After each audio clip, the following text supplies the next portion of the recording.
దేవునికి మహిమ కలుగునగాక. ఈ సమయంలో పరిశుద్ధ గ్రంథము నుండి వాక్య ధ్యానంలోనికి వెళదాం.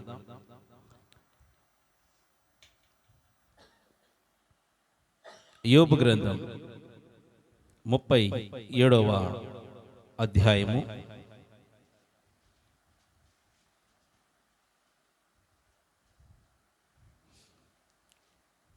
4వ వచనం చదువుకుందాం. యోబు గ్రంథం 37వ అధ్యాయము, యోబు గ్రంథం 37వ అధ్యాయము 4వ వచనం చదువుకుందాం. దాని తరువాత ఉరుముధ్వని గర్జించును, ఆయన తన గంభీరమైన స్వరముతో గర్జించును. ఆయన ధ్వని వినబడినప్పుడు ఆయన మెరుపును నిలిపివేయును. ఈ వాక్యము కొరకు ప్రార్థన చేసుకుందాం. తలవంచుదాం. పరిశుద్ధ ఆత్మదేవుని సహాయం కోరుకుందాం. ప్రేమ కలిగిన తండ్రి, మహాపరిశుద్ధుడా, మీ ఘనమైన పాదములకు వందనాలు, స్తోత్రాలు చెల్లిస్తున్నాను తండ్రి. ఈ సమయంలో ఈ వాక్యము ద్వారా నాతో మాట్లాడండి. అదే రీతిగా తండ్రి, నీ బిడ్డలతో మీరే మాట్లాడండి. నన్ను తండ్రి కేవలము మీ నోటి బురగా మాత్రమే వాడుకొని సమస్తమైన మహిమలు, ఘనతలు, ప్రభావాలు మీరే పొందుకోమని, నన్ను తండ్రి మీ సిలువు చాటున మరుగుపరుచుకొని నీ బిడ్డలతో మీరే మాట్లాడమని నజరుడైన యేసు శక్తి కలిగిన నామంలో ప్రార్థిస్తూ మీ సువార్త ప్రకటిస్తున్నాను పరమ తండ్రి, ఆమేన్. హల్లెలూయా.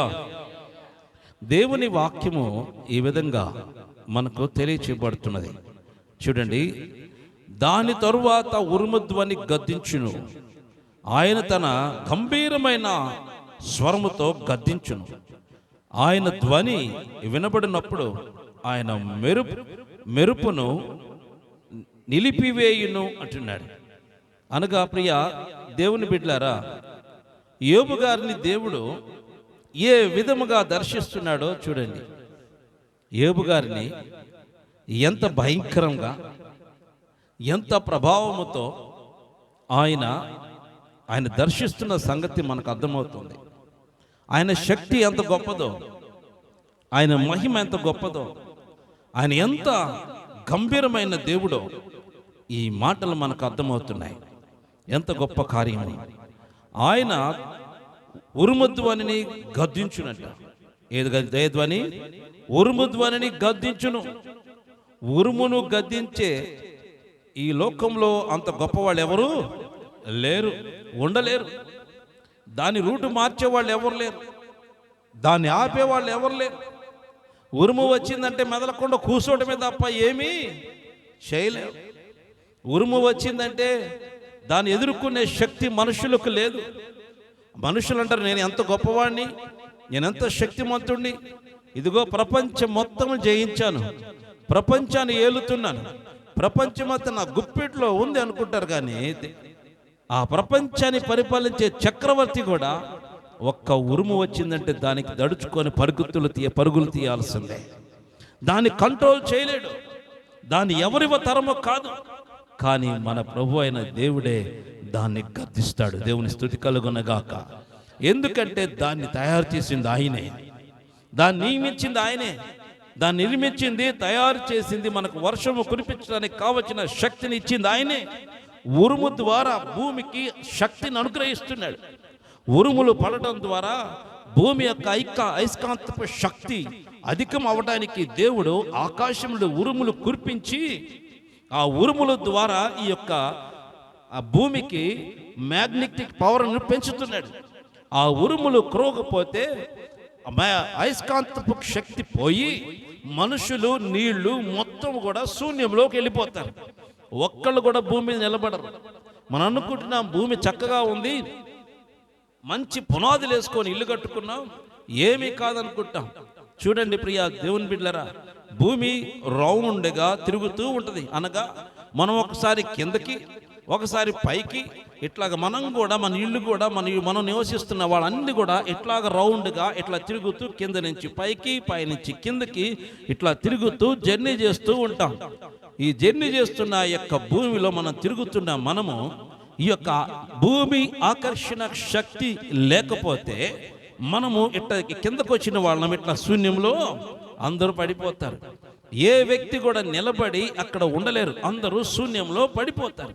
ఆ శూన్యంలో పడిపోకుండా ఉండలాగిన భూమికి అయస్కాంతపు శక్తి కావాలి కాబట్టి కరెంటు ద్వారానే అయస్కాంత శక్తి పెరిగిద్ది. ఇప్పుడు ఎగ్జాంపుల్లో చెప్పాలంటే మన మ్యాగ్నెట్ పవర్ ఉంది, దాన్ని కరెంటు ద్వారానే మ్యాగ్నెట్గా మారుస్తారు. కరెంటు లేకపోతే అది మ్యాగ్నెట్గా అవ్వదు. కరెంటు పెట్టడం బట్టి అది ఆకర్షించే శక్తి దానికి వస్తుంది. ఆ కారణాన ప్రతిది కూడా ఆకర్షించుకుంటుంది మ్యాగ్నెట్. అదేవిధంగా భూమికి కూడా ఒక మ్యాగ్నెటిక్ పవర్ ఉంది కాబట్టి దాన్ని ప్రతిసారి ఛార్జ్ చేయాలంటే ఉరుము కావాలా, కరెంటు కావాలా. మనం ఎంత కరెంటు పెడితే మనము ఈ భూమికి ఆకర్షణ శక్తి పెంచగలుగుతాం. ఈ భూమి మీద నాకు తయారు చేసిన కరెంటు మొత్తము ఒక్క మెరుపులో ఉంటుంది. దేవునికి మహిమ కలుగునుగాక. హల్లెలూయా. సైంటిస్టులు అంటున్నారు, ఒక మెరుపును పట్టుకుంటేనంట కొన్ని సంవత్సరాలు కరెంట్ ఇవ్వచ్చంట, దాన్ని బంధించగలిగితే. అనగా ఒక్క మెరుపుకే అంత శక్తి ఉందంటే ఆ శక్తి కలిగిన ఉరుమును భూమి మీదకు పంపించి భూమి యొక్క ఆకర్షణ శక్తిని పెంచి మనుషులు పడిపోకుండా దేవుడు కాపాడుతున్నాడు. దేవునికి మహిమ కలుగునుగాక. హల్లెలూయా. ఈ మెరుపును కూడా పుట్టించేది ఎవరు? ఆయనే దాన్ని గద్దించగలుగుతాడు, ఆయనే దాన్ని ఆపుతాడు, ఆయనే దాన్ని గద్దించి ఆపుతాడు. అందుకే చెప్తున్నాడు, ఆ ఉరుమును చూపించి ఏబుతో మాట్లాడుతున్నాడు. ఏబయ్యా, ఏంది ప్రభా నా పరిస్థితి? నన్ను ఎవరు విడిపిస్తారు? నాకు నా అనేవాళ్ళు లేవరు, నన్ను ఎవరు కాపాడట్లేదు, నన్ను ఎవరు దర్శించట్లేదు, నన్ను అందరూ వదిలేశారు. అయినను నేను నిన్ను వదలను ప్రభువా. నాకు ఏమి పోయినను, సమస్తము కోల్పోయినను, నిన్ను మాత్రం నేను విడవను. దేవునికి మహిమ కలుగునుగాక. ఆ విధముగా ఉంటూ ఎన్ని స్థితికి దిగజారిపోయినా ప్రభువుని తిట్టకుండా, అవమానపరచకుండా, ఆయన సొనగకుండా, ఆయన మీద గొనగకుండా దేవుణ్ణి గణపరుస్తూ ఉన్న ఆ సందర్భాల్లో దేవుడు వచ్చి తన కుమారుని బలపరచడం కోసము ఈ మాటలు పలుకుతున్నారు. దేవునికి మహిమ కలుగునుగాక. హల్లెలూయా. ఏమంటున్నాడు? నేను ఉరుమును గద్దిస్తాను, దాన్ని ఆపుతాను. నేను ఎవరినో తెలుసా ఏబో అంటున్నాడు. దేవునికి మహిమ కలుగు. ఉరుమును ఆపగలుగుతావా? దాన్ని గద్దించగలుగుతావా? దాన్ని గద్దిస్తే నీ మాట వింటదా? వినదు. నీ మాట వినదు. అది నిన్ను తగలబెట్టి లోపలికి వెళ్ళిపోయింది. కానీ నేను దాన్ని ఆపుతాను, నేను దాన్ని గద్దించగలుగుతాను. ఇది నా శక్తి. దేవునికి స్తుతి కలుగునుగాక. అటువంటి దేవునికి నీవు కుమారుడవి అయ్యబు. నీకున్న సమస్యలు, బాధలు, వేదనలు తీసివేయడం నా గొప్పేమీ కాదు ఏబు అని ఇండైరెక్ట్గా ఏబును ఆయన బలపరుస్తున్నాడు. దేవుని స్తుతి కలుగునుగాక. డైరెక్ట్ కాదు, ఇండైరెక్ట్గా దేవుడు బలపరుస్తున్నాడు. ఎందుకు ఆయన ఇండైరెక్ట్గా రావాల్సి వచ్చింది అనగా సాతానుకు దేవునికి కలిగిన ఆ యొక్క భయంకర ఒప్పందంలో, ఆ ఒప్పందంలో నెగ్గడానికి డైరెక్ట్గా వచ్చి ఏబుతో మాట్లాడితే ఆయన గెలిచిందేముందయ్యా, నువ్వు చెప్పబట్టి ఆయన గెలిచాడని అంటాడని ఏం చేశాడు? ఆయన కనపడినట్టుగా ఉరుము ద్వారా ఆయన మాట్లాడటం ప్రారంభించాడు. దేవుని స్తుతి కలుగునుగాక. ఎందుకంటే ఆయన శక్తిని అగపరుస్తున్నాడు. ఎంత శక్తిమంతుడు ఏబో, నువ్వు భయపడవాకు అని ఇండైరెక్ట్గా హెచ్చరికలు ఇస్తున్నాడు. అంతేకాకుండా చూడండి, చదువుదాం.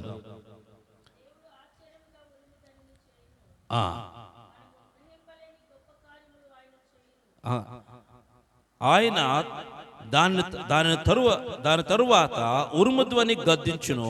ఆయన తన గంభీరమైన స్వరముతో గద్దించును. దేవుని స్తుతి కలుగునుగాక. గద్దించును. ఆయన గద్దిస్తాడు. మామూలుగా ఆయన స్వరము ఉరుము స్వరము కంటే బహు బలముగా ఉంటుంది. మన ఉరుము లోపల పెడతాం, లోపలికి వెళ్తాం కదా. 4 ఉరుములు పడ్డాయి అంటే హలో అమ్మో ఏదైంది అమ్మో అమ్మో అయ్యా, ఒక్కసారి దడేలు అంటేనే ఆయన గద్దింపు ఎంత గొప్పదో ఏబు చెప్తున్నాడు. గర్జించడం. దేవుని స్తుతి కలుగునుగాక. ఆయన గర్జించడం ఎంత బహుగా గర్జిస్తాడంటే ఆయన స్వరము ఉరుము స్వరం అంట. దేవునికి మహిమ కలుగునుగాక.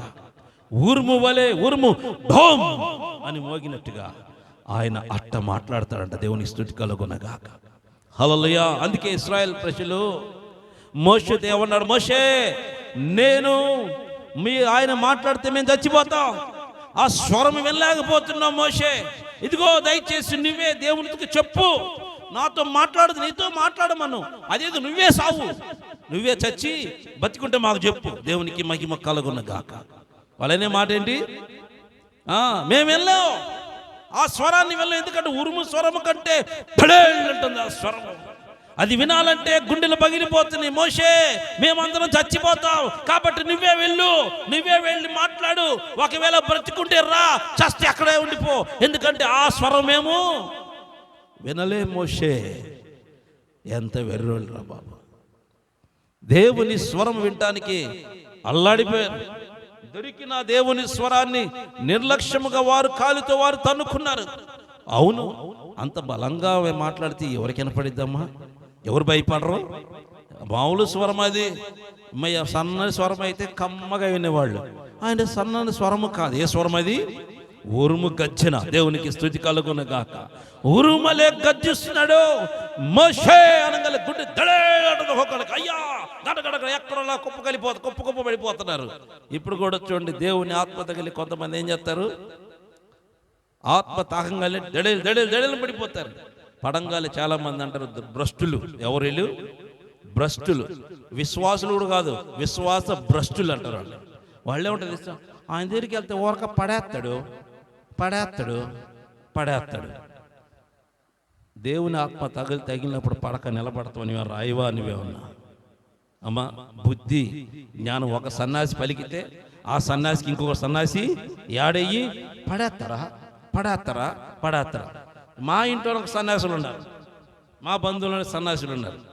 ఒకసారి నేను కూర్చున్నా టీవీ దగ్గర, ఒక ఆయన ప్రార్థన చేస్తుంటే టపా పడిపోతున్నారు. వీళ్ళు కూర్చొని పెద్ద సన్యాసులు మాట్లాడు. ఆ పెద్ద సన్యాసులు కూర్చొని ఏమంటున్నారంటే, అరే భలే పడేస్తున్నాడు రా, చేతులు మొత్తానికి ఏదో పూసుకొని పడేస్తున్నాడంట. చేతులు ఏదో పూసుకోనంట, అటు చేపెట్టంగానే దడలు పడిపోతున్నారంట. చేతిలో పూసుకుని ఎట్ట పడతారా అమ్మా? ఇంకోటి క్లోరోఫామ్ పెట్టుకుంటారంట. అంటే వాళ్ళు వీడు తగలదా? ఆ క్లోరోఫామ్ చెప్పిద్దా, నేను నీకు తగలను, వాడికే తగిలిస్తా అని ప్రతిసారి పోయి చేయి ముట్టి చేసి ఇట్లా అంటున్నాడు. ఏమన్నా ఏం దుర్మార్గమైన ఆ మాటలు పలికినప్పుడు అసలుకే పెంతకొస్తండి. నాకు అసలుకే కింద మంట ఎక్కువ. వాళ్ళు పెట్టే మంటకి ఇంకా మండిపోయింది. ఇక మండిపోయి నాకు బహు రోషం. ఈ సన్నాసులతో సహవాసం చేయకూడదని చెప్పేసి వాడు ఏ బంధువైనా ఈ యదవులతో సహవాసం కూడా బయటకు వచ్చేసా. కొండకెళ్ళి ప్రార్థన చేస్తున్నా, మీటింగ్ పెట్టా. నేను ప్రార్థన చేస్తే కింద పడుతున్నారు. అది వీడు తీసుకెళ్ళి వాళ్ళకు చూపించాను. అయ్యా సన్నాసులారా, ఇదిగో చూడండి, వాళ్ళు ఏదో పెట్టుకొని పడేశారు, మరి నేనేం పెట్టాను చెప్పాను. వాళ్ళేమో కాస్త ఇట్లా పెడితే పడుతున్నారు, నేను నడిస్తే పడుతున్నారు. దేవుని స్తుతి కలుగును గాక. ఏందని అర్థం? నడిస్తే పడుతున్నారు, నడుచుకుంటూ ప్రజల్లోకి వెళ్తే దడ పడిపోతున్నారు. ఇవన్నీ షూట్ చేసి వాళ్ళు చూపించగలనే ఆశ్చర్యం. అమ్మా ఏంది ఇట్లా జరుగుతుంది, ఏంది ఇది? ఈయన కూడా ఏదో మొత్తానికి ఏం పెట్టుకున్నా? క్లోరోఫామ్ పెట్టుకున్నానా అమ్మా? అంటే నేను నడుస్తుండే పెడితే నా ఒంటి మొత్తం క్లోరోఫామ్ చల్లుకుంటే నా ముక్కులోని క్లోరోఫామ్ రాకుండా పక్కన వాళ్ళకి వెళ్ళిద్దట. ఎంత దుర్మార్గులు వాళ్ళు, భ్రష్టులైపోయారు. ఆ సన్నాసి మాటలు విని ఆ సంఘం అంతా సన్నాసి సంఘం అయిపోయింది. ప్రతి ఒక్కరు ఇదే పరిస్థితి. దేవుని యొక్క శక్తిని, ఆయన మహిమను, ఆయన ప్రభావాన్ని తగ్గించి వాళ్ళకు లేనిది ఇంకా సంఘంలో లేదని ప్రకటన చేస్తున్నారు. అందుకే ఇంక వేరే వాళ్ళకు కొన్నది ఇంకా సంఘాలు ఎవరికి ఉండదు. వాడు భ్రష్టుడయ్యాడు. ఈ భ్రష్టత్వం నిలబెట్టుకోవడం కోసము సంఘంలో తన స్థితిని, తన స్థాయిని కాపాడుకోవడం కోసం ఇది అవసరం లేదని చెప్పుకుంటూ బ్రతుకుతూ సంఘాన్ని భ్రష్టత్వంలో తీసుకెళ్తున్నారు దుర్మార్గులు. జాగ్రత్త. నా దేవుడు అప్పుడు అట్లాగే ఉన్నాడు, ఇప్పుడు అట్లాగే ఉన్నారు. ఆయన స్వరము పలకగానే అందరూ చచ్చిన వాళ్ళగా పడేవాళ్ళు. దేవునికి మహిమ కలుగును గాక. హల్లెలూయా.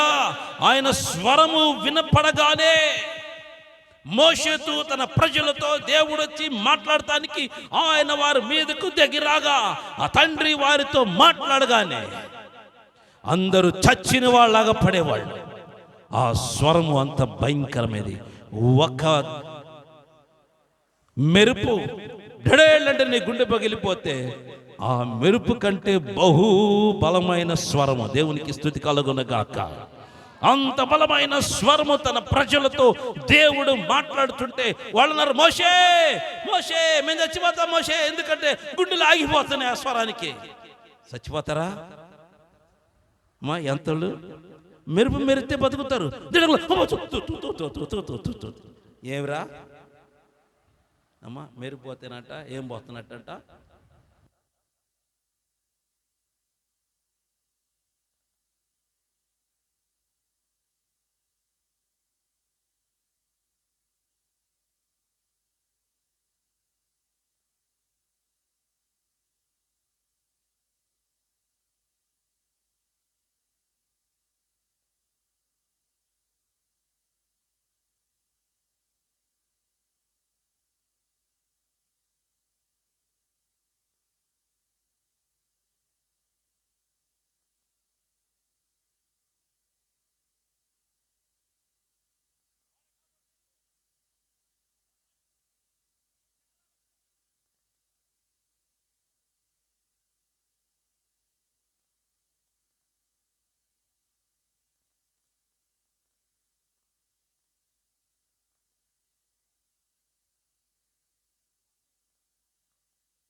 కాదమ్మా, సత్యమేందు గ్రహించు. నీ దేవుడు ఎంత శక్తిమంతుడో తెలుసుకో. నీ ప్రభు ఎంత పరాక్రమశాలో తెలుసుకో. ఆయన ఎంత ఉన్నతమైన దేవుడో ఆయన తన ఒక్క మాటలో దేవుడు తెలియచేశాడు. ఒకే ఒక్క మాట, ఆయన మెరుపు వలె గర్జించును. దేవునికి స్తుతి కలుగును గాక. హల్లెలూయా. మెరుపు ఎట్ట ఉంటదమ్మా? ఎట్టున్నది ఇది? సమ్మగా పక్కన వచ్చి అని పడిద్దా? ఎక్కడో మోగితే ఎక్కడ గుండెలు అదిరిపోతాయి. ఒకసారి వడగండ్లు పడుతున్నాయి, ఎంతలా వడగండ్లు టపటపా పడుతున్నాయి. ఆ సమయంలో మెరుపు వచ్చి దడంగా అమ్మ, అరే తలుపులే లోపల అంటది. గడగడ వణికిపోతుంది. నేను అనుకుంటున్నాను, నా దేవుడు దీని ద్వారా భూమికి శక్తిని అనుగ్రహిస్తున్నాడు. దేవుని స్తుతి కలుగునగాక. భూమి కదలకుండా స్థిరత్వము కలిగి మనలందరినీ పడవేయకుండా పట్టుకున్న కారణమే తెలుసా? ఆ మెరిపే నా ప్రభువైన యేసుక్రీస్తు యొక్క నోటి మాట. దేవునికి స్తుతి కలుగునగాక. హల్లెలూయా. ఆయన నోటి మాట అట్టగే ఉంటది. రేపు ఆ నోటి మాటతో, నోటి ఊపిరితో ఈ సమస్త సాతాను శక్తులను ఊది నాశనం చేయబోతున్నాడు ఆయన. ఒకే ఒక్క ఊపిరితో ఊది. ఏ మనిషిని ఊది బాగు చేశాడో, మనిషిని చేశాడో, అదే ఊపిరితో సర్వాన్ని నాశనం చేయబోతున్నాడు. దేవుని స్తుతి కలుగునగాక. మొదటి ఊపిరితో మానవుని సృష్టిని లేపాడు, మానవుని బాగు చేసి మనిషిగా చేశాడు. ఆ మానవుల్లో ఆ దేవుని ఆత్మను మొదటి ఊపిరితో ఊది బతికించాడు. రెండో ఊపిరితో ఏం చేస్తున్నాడు? సర్వస్థాని నాశనము చేయబోతున్నాడు. దేవుని స్తుతి కలుగునగాక. అంత శక్తిమంతుడు మన దేవుడు, అంత పరాక్రమ కలిగిన దేవుడు మన దేవుడు. ఆ శక్తిమంతుడిని మనము ఆరాధన చేస్తున్నాం. దేవునికి స్తుతి కలుగునగాక. ఆ దేవుని మనం కనపరుస్తున్నాం. ఆయన శక్తిని తక్కువగా కాదు, అది ఎక్కువే. అందుకే సర్వ ఇశ్రాయేలు సర్వ ప్రజలతో దేవుడు మాట్లాడుతుండగా ఆ స్వరము తట్టుకోలేక ఆ దేవుడు మాట్లాడి వెళ్ళిపోయిన తర్వాత మోషేతో మాట్లాడుతున్నారు. ఏమన్నా తెలుసా? మోషే మోషే మోషే, మేము తట్టుకోలేము. ఆ స్వరము హఠాత్తుగా వస్తుంది. ఎట్ట వస్తుంది అమ్మా? ఏసే స్వరము ముందే చెప్పొస్తాడా? నువ్వు పెద్ద ఎమ్మెల్యే అని, నువ్వు పెద్ద మినిస్టర్ గారు అని, పెద్ద నీకు ఒక ప్రోటోకాల్ ఒకటి ఇచ్చి, అమ్మా నేను రేపు దినాలు నేను దర్శించబోతున్నానమ్మా అని చెప్పొస్తాడా? అమ్మా ఎవరి మనం? పన్నోళ్ళకి ఎట చదువుతాడు దేవుడు? యజమాని ఎట చదువుతాడు? ఏదన్నా ఆజ్ఞ పాస్ చేయాలనుకో, ముందే పన్నోడిని పిలిచి, అరే పన్నోడా రేపు కాస్త జాగ్రత్తగా ఉండరా, నేను నీకు ఒక ఆజ్ఞ పాస్ చేయబోతున్నాను చెబుతాడా? హఠాత్తుగా చెబుతాడు, ఓ ఇది చెయ్యి అని మాట్లాడతాడంతే. అప్పుడు ఏం చేస్తాడు? దడుచుకుంటూ పరుగున మన బతుకు కూడా అంతే. దేవుడు హఠాత్తుగా మాట్లాడతాడు, హఠాత్తుగా దర్శిస్తాడు, హఠాత్తుగా ఆయన తన కృపను చూపుతాడు. ఆ విధముగా దేవుడు తన మాటలను ప్రతి ఒక్కరికి వినిపిస్తాడు. ఆయన ప్రతి ఒక్కరిని దర్శిస్తారు. దేవునికి స్తుతి కలుగునగాక. హల్లెలూయా. ఎవరిని ప్రభు విడిచిపెట్టడో. నువ్వు ఆశ కలిగి దేవుని చూడాలని తృష్ణ నీలో ఉంటే దేవుడు కంపల్సరిగా నీతో ఆయన మాట్లాడతాడు, నిన్ను దర్శిస్తాడు. ఏదో రీతిగా దేవుడు మాట్లాడతాడు. శక్తిని సమకూర్చుకోవాలి. ఆ మాటలో శక్తిని సమకూర్చుకోవాలి. ఆ మాటల శక్తి ముందు సమకూర్చుకోవాలంటే ముందు ఏం జరిగిందో తెలుసా? ముందు ఒకడు వస్తాడు. వాడు వచ్చాడు, అర్థం ఏంటి? అది ఏం చేయబోతున్నాడు?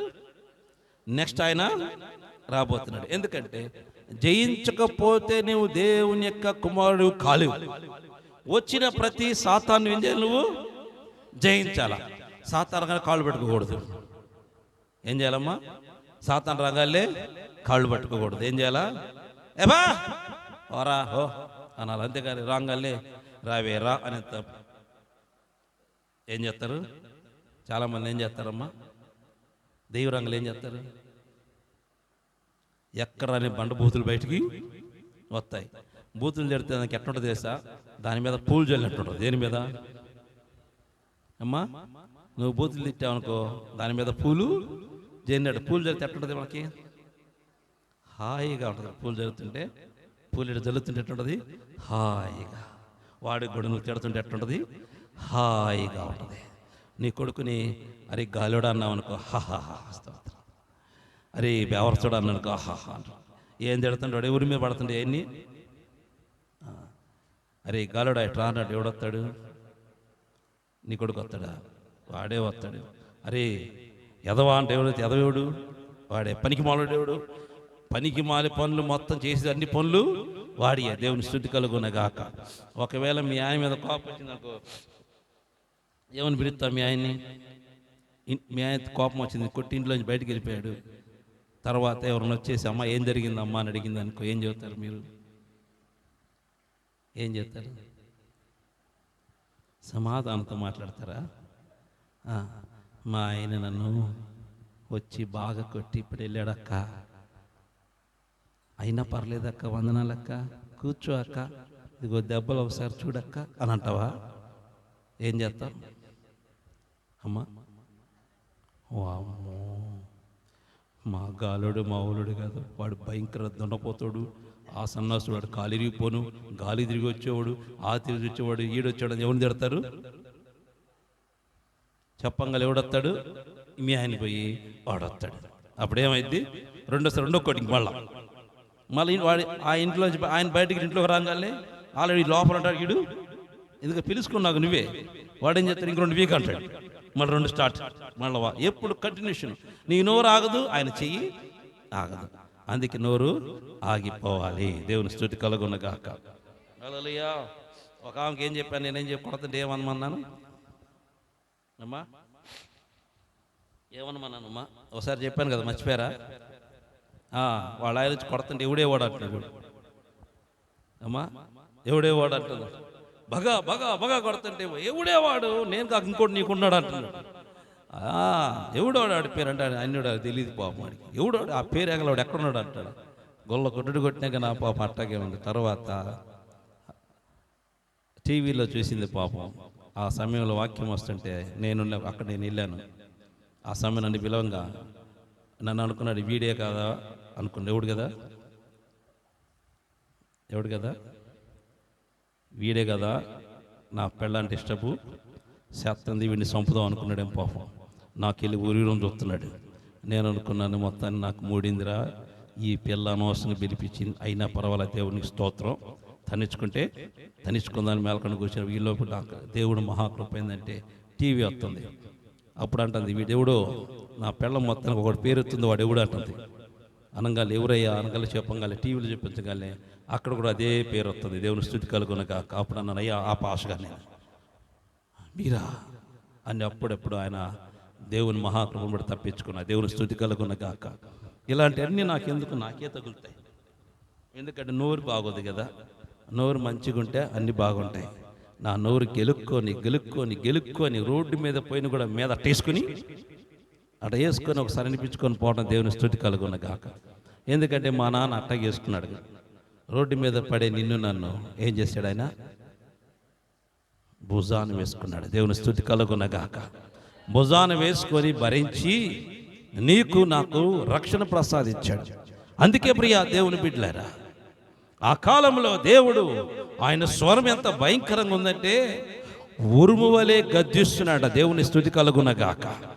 ఉరుము ఏ విధముగా ఉంటుందో అంత బలముగా దేవుడు ఇశ్రాయేలు ప్రజలతో మాట్లాడుతుంటే వాళ్ళు అంటున్నారు, మోషే మేము ఆ స్వరం వెళ్ళలేకపోతున్నాం, మా గుండెలు ఆగిపోతాయి, మా నరాలు పగిలిపోతాయి, మా తల ముక్కలైపోద్ది, అంత బలమైన స్వరము ఎందుకు అంత బలంగా మాట్లాడుతున్నాడు? మేమందరం చచ్చిపోతాం, మేము మా పిల్లలందరూ చచ్చిపోతాం, అదేదో నీతోనే మాట్లాడమనయ్యా, నాకెందుకు ఈ తిప్పలా, నువ్వు పంచుకుంటే మాకు వచ్చి చెప్పు. అందుకే మోషే పైకి వెళ్ళినప్పుడల్లా సచ్చాడో బతికాడు అనుకుంటారు అమ్మా. అందుకే 40 దినాలు ప్రభుత్వం ఉండేప్పటికి ఏమనుకున్నారు? ఒక్క పూటే మనం వెళ్ళలేకపోతున్నాం. ఇప్పుడు 40 రోజులైంది. 40 రోజుల నుంచి ఆయన పెద్ద పెద్ద గరిసి ఉంటాడు, ఆరుపుకి నరాలు పగిలి చచ్చి ఉంటాడు. ఇంతవరకు 40 దినాలు ఎవరైనా అక్కడ ఉండగలుగుతారా? ఆహారం లేకుండా ఒకళ్ళు బతికి ఉన్నాడు అనుకో, ఆహారము నీళ్ళు లేకుండా ఎట్టా ఉంటాడు? ఎట్టా సాధ్యం? ఇది ఏ మనిషికి సాధ్యం. కాబట్టి మోషే చచ్చాడో రాలేదు కాబట్టి మనం ఒక దేవుణ్ణి చేసుకుందామని తయారు చేసుకున్నారు. చూడండి, ప్రభు సన్నిధికి వెళ్ళిన వారు తిరిగి రాకుండా మానరు. ఒకవేళ దేవుడు అతన్ని తీసుకెళ్ళటం ప్రభుకి ఇష్టమైంది అనుకో, ఆ వర్తమానం మీకు చెప్పకుండా ఆయన చేయడు. దేవుని స్తుతి కలుగునగాక. హల్లెలూయా. ఒకవేళ మోషేని తీసుకెళ్ళాలని దేవునికి ఇష్టమైంది అనుకో, ఆ కొండ మీద చట్టి తీసుకెళ్ళాలనుకున్నాడు అనుకో తండ్రి, దేవుని మరలా అదే స్వరముతో దేవుడు వాళ్ళతో మాట్లాడి ఇంకొక నియమించి ఆయన తన కుమారుడు తీసుకెళ్ళిపోయేవాడు. కానీ ఆ మాట రానప్పుడు ఏం చేయాలి? ఎదురు చూడాలి. అంత బలమైన స్వరము కలిగి ఆ దేవుని సన్నిధిలో ఉన్న వాళ్ళు కూడా మరలా తప్పిదము చేస్తున్నారు. వాళ్ళలో భయం కలగట్ల. చూడండి, అంత బలమైన దేవుడు, అంత భయంకరమైన దేవుడు, అంత బలమైన స్వరము కలిగిన దేవుడు, అంత ఉరుమలే భయంకరంగా గద్దించే ఆ దేవుడు, అమ్మో మనం తప్పు చేస్తే ఏం చేస్తాడని భయం వాళ్ళలో లేదు. కారణం ఏంటంటే దేవుని ప్రతిరోజు చూసి అలుసైపోయింది. ఏమైపోయింది? అలుసైపోయింది. రోజు గారెలు తింటే ఏమైద్దమ్మా? సేదైద్దా తేదా? ఒకరోజు పెడితే పర్లా, 2 రోజులు 3 రోజులు 4 రోజులు 10 రోజులు పెట్టానుకో సేదైపోయింది. ఇంకా గారెలు చేస్తే ఏం గారెలు తీ అంటాం. అదేవిధంగా దేవుడు ప్రతిరోజు వారితో మాట్లాడుతుంటే ఎట్లయిపోయింది వాళ్ళకి? ఎట్లాగమ్మా? చీకటిలో, గబ్బగేమైన చీకటిలో మహా తేజస్సుతో మండుతున్న ఆ అగ్నిని చూసి ఎవరైనా మనసు మార్చుకుంటారా? అంత బలమైన అగ్ని వాళ్ళ మధ్య సంచరిస్తుందే. ఆ అగ్నిలో ఉన్న వాళ్ళు కూడా ఎంత అగ్ని ఎట్ట వండుతుంది, ఇది దేవుని కృపే కదా. ఈ అగ్ని కింద మనం ఏ విధంగా ఇతరులు పూజిస్తాం, ఈ అగ్ని కింద మనం ఎందుకు ఇట్లా ఉంటాం? ఇదిగో పగలంతా చల్లని మేఘంతో మనల్ని కమ్మేశాడే దేవుడు. ఇంత మేఘము కమ్ముకొని ఉంటే మనం ఏ విధంగా ఆయనకి వ్యతిరేకంగా మనం చేస్తామని ఒక్కళ్ళు కూడా ఆలోచన రాలా. అనగా అది ఎందుకు వచ్చింది? సహజంగా వచ్చి మండుతుందంట. సహజంగా కూడా మండిద్దామా అమ్మా? సహజంగా మండిద్దా? ఎంత భయంకరమైన మనస్తత్వం కలిగిన వారు మనం కూడా అట్లాగే ఉన్నాం.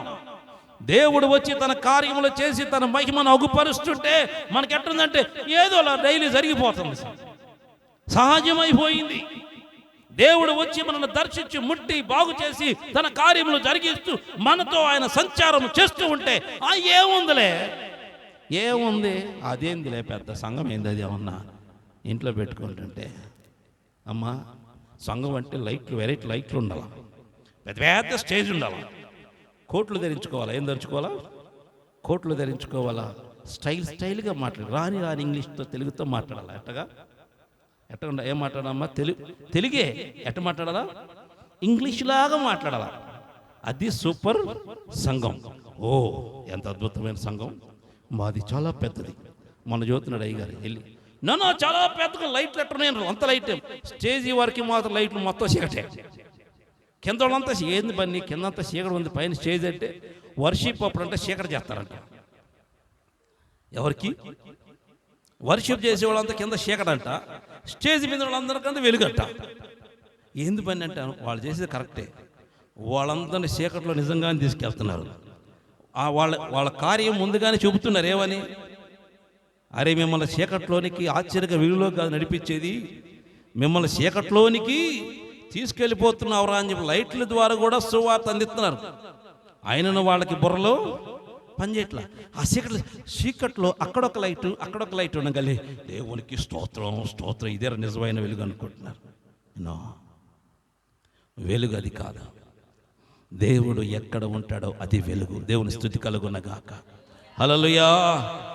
ఆ పెద్ద పెద్ద బిల్డింగ్స్ కాదురా, పెద్ద పెద్ద సంఘాలు కాదురా దేవుడు ఉండేది. ఆయన ఎక్కడున్నాడు? పశువుల పాకలో ఉన్నాడు లేదా? అక్కడ వెలుగుందా లేదా? ఇది దేవుడు ఎక్కడ ఉంటే అది వెలుగే. ఆయన స్వరం వేరు, ఆయన క్రియలు వేరు, ఆయన పద్ధతి వేరు, ఆయన రాజు టీవీ వేరు. ప్రియా దేవుని బిడ్డలారా, ఆయన రాజు టీవీకి తగినట్టుగా నడుచుకుంటాడు కానీ తగ్గి మాత్రం నడుచుకోడు. దేవునికి స్తుతి కలుగునగాక. అది ఒకప్పుడు సేవకుడుగా వచ్చినప్పుడు తన టీవీని తగ్గించుకున్నాడు. ఎందుకో తెలుసా? అన్ని నామముల కంటే పై నామముగా హెచ్చించబడాలి కాబట్టి తగ్గించుకున్నాడు. ఇప్పుడు తగ్గించుకునే దేవుడు కాదు, తన టీవీని ప్రదర్శించే దేవుడు, తన శక్తిని గుపరిచే దేవుడు. ఇప్పుడు మన మధ్య సంచరిస్తుంది పరిశుద్ధాత్మ. దేవునికి స్తుతి కలుగునగాక. ఆయన లోబడడు, మనమే ఆయనకు లోబడాలా. దేవునికి స్తుతి కలుగునగాక. ఆయన తల వంచడు, మనమే ఆయనకు తల వంచాలా. ఆయన ఎట్టి పరిస్థితుల్లో ఆయన స్థితిని మార్చుకోడు, మనమే మన స్థితిని మార్చుకొని ప్రభు దగ్గరికి పోవాలంతే. అంతేగాని పరిశుద్ధాత్మ దేవుడు ఎవరికి లొంగడు. నువ్వు పిలిస్తే రాడు, పొమ్మంటే పాడు, నీకు ఇష్టం వచ్చినట్టుగా ఉండమంటే ఉండడు. ఆయనకి ఇష్టం వచ్చినట్టుగా మనం ఉండాల్సిందే. దేవునికి మహిమ కలుగునగాక. ఉంటే నింపుతాడు, లేకపోతే తీసి అవతల పడేస్తాడు. అంతే. ఉంటే నింపుతాడు, నిన్ను పరిశుద్ధంగా నింపుతాడు, లేకపోతే తీసి అవతల పడేస్తాడు. అంతేగాని నీకు ఇష్టం వచ్చినట్టుగా ఉండడు. ఆయనకి ఇష్టం వచ్చినట్టుగా మనం బ్రతకాల్సిందే భూమి మీద యుగ సమాప్తి వరకు. దేవునికి స్తుతి కలుగునగాక.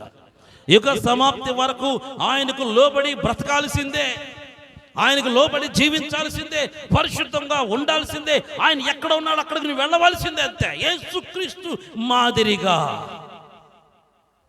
యేసుక్రీస్తు మాదిరి మనకు చూపించాడు.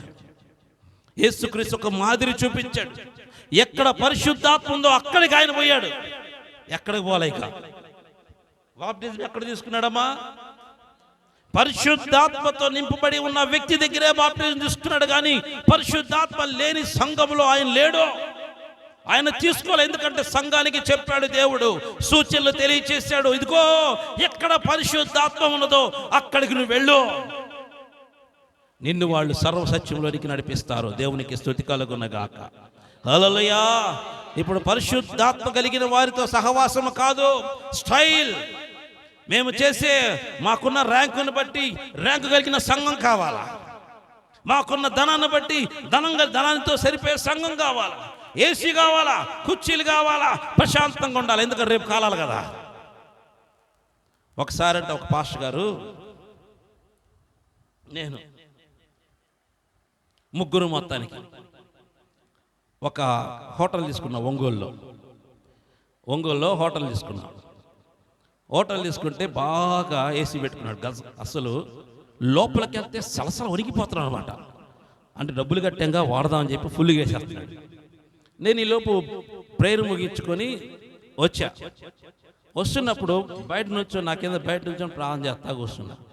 ప్రార్థన చేసి లోపలికి వెళ్దానిపటికి వాళ్ళకి ఎంత ఇదో తెలిసి వాళ్ళు లోపలే ఉండి బయటకు రాకుండా కొద్దిగా తలుపెట్టది కొద్దిగా తీసి ఆ తీగల లోపల నుంచి సౌగా వస్తుంది. నాకు ఇంద్ర ఎంత వేసారు అనుకున్నా. వాళ్ళు మాట్లాడుకున్న మాట ఏం తెలుసా? అరే ఏసీ పెట్టురా, పెట్టు, మళ్ళీ జీవితంలో మన ఏసీ చూడలేవరా. ఎందుకంటే మన ఇటుకు నరకంలో పడేది, అక్కడ ఎప్పుడు కాలుతూ ఉండాలా. ఉన్నంతసేపు అన్న కత్త ప్రశాంతంగా ఏసీ పెట్టురా. ఊడోడు అమ్మా, ఉన్నంతసేపు అన్న కత్త ఏసీ పెట్టురా అంటున్నాడు. ఫుల్ పెట్టు. ఆ మాటకి నాకు ప్రార్థన ఆగిపోయింది. ఎవరు చూసుకొని ప్రార్థన చేసేవాడిని. ప్రార్థన అయిపోయి నవ్వుకుంటూ తలుపు దింగాలి. అన్నా ప్రైజ్ లాడనా, ప్రైజ్ లాడనా, ప్రైజ్ లాడనా. అంతకుముందు మాట ఏంది? మేము నరకంలో పడతావరా, ఇక్కడే మనం అనుభవించేది అన్నాడు. కానీ వెళ్ళంగానే ప్రైజ్ లాడన్నా అంటున్నాడు. అంటే అర్థం ఏంటి? ఏంటది? వేషధారణ. అన్నా తగ్గిండి అన్న కాస్త వేసి అంటే, అన్న డబ్బులు కడుతున్నాను ఉడకనే, అందుకే 18 పెట్టి అంటున్నాడు. దేవుని స్తుతి కలుగును గాక. చలికాలంలో ఏ ఎదవైనా వేసి 18 పెట్టుకుంటారమ్మా. అమ్మ ఏ వ్యక్తి అయినా, మా అమ్మ తొందరలే మర్చిపోయాను, మళ్ళీ స్తుతి కలుగును గాక. మళ్ళీ అమ్మను కూడా వెధవం చేసినట్టు ఉంటుంది. ఆమె కూడా అంతే, ఎంత సరైన సరే వేసి పుట్టాలా, కోతి ముడుచుకుంటుందే ఆ విధంగా మొత్తం రొగ్గుకొని తలకాయ ముక్కు మాత్రం బయట పెట్టింది. తలకాయ ముక్కు మాత్రం బయట పెట్టి మేమేమో గడ్డ ఉనికి చేస్తండి. ఎందుకమ్మా ఇంత పెడతా, ఒక తీసేయమంటే ఉన్నిరా అంటే ఉన్నిరా. ఎందుకంటే ఆమెకు అంత సల్లో కూడా అవసరమైతే ఒక్క ముక్కు నోరు బయట పెట్టిద్దే కానీ మొత్తం మూసేసి 18 మాత్రం పెట్టి దేవుని స్థితి కలుగును గాక. నెలకొచ్చి నాకు 3000 బిల్లు కట్టేటప్పుడు నాకు ఆమెకు వణుకొస్తే కట్టేటప్పుడు నాకు వణుకొచ్చింది. దేవుని స్థితి కలుగును గాక. వేసుకునేటప్పుడు ఆమెకు వణుకొచ్చింది, కట్టేటప్పుడు నాకు వణుకొచ్చింది. ఒకవేళ నేను కట్టలేదనుకో, ఈ మాత్రం తల్లికి పెట్టలేవని మళ్ళీ తిప్పిద్ది. అందుకని ఏం చేస్తాం, కానీ దేవుని స్తోత్రం అనుకుంటాం. అంతే ప్రియా దేవుని బిడ్డ, అదొక మెంటల్ కేసులో మనమేం చేయలేము వాళ్ళని.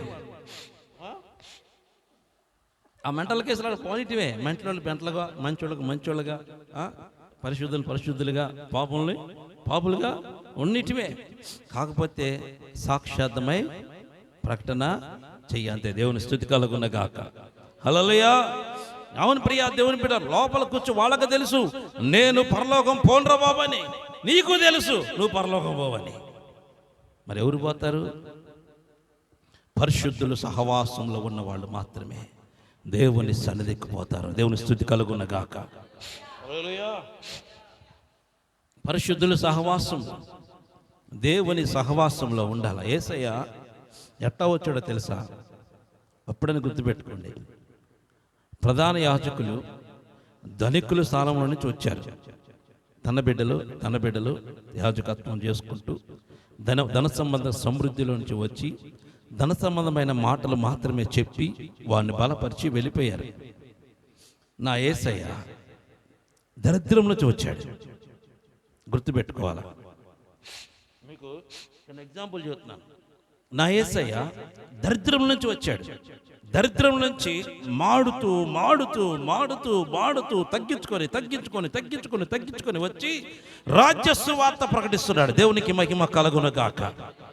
ఆయన దరిద్రములో నుండి వచ్చి మనలను ధనవంతులు చేయడం కొరకు నీనా నిమిత్తమైన దరిద్రుడిగా వచ్చి దరిద్రం అనుభవిస్తూ ఆ స్థితిలో నుంచి వచ్చి రాజ్యము గురించి ప్రకటిస్తున్నారు. వాళ్ళకు తెలుసు ఏ బాధలు, పేదలు పడే బాధలు యేసయ్యకి తెలుసు. వారు పడే బాధలు అందుకే అంటున్నాడు, నేను పేదలకు సువార్త ప్రకటించడానికి వచ్చాను, ధనికుల కోసం కాదు.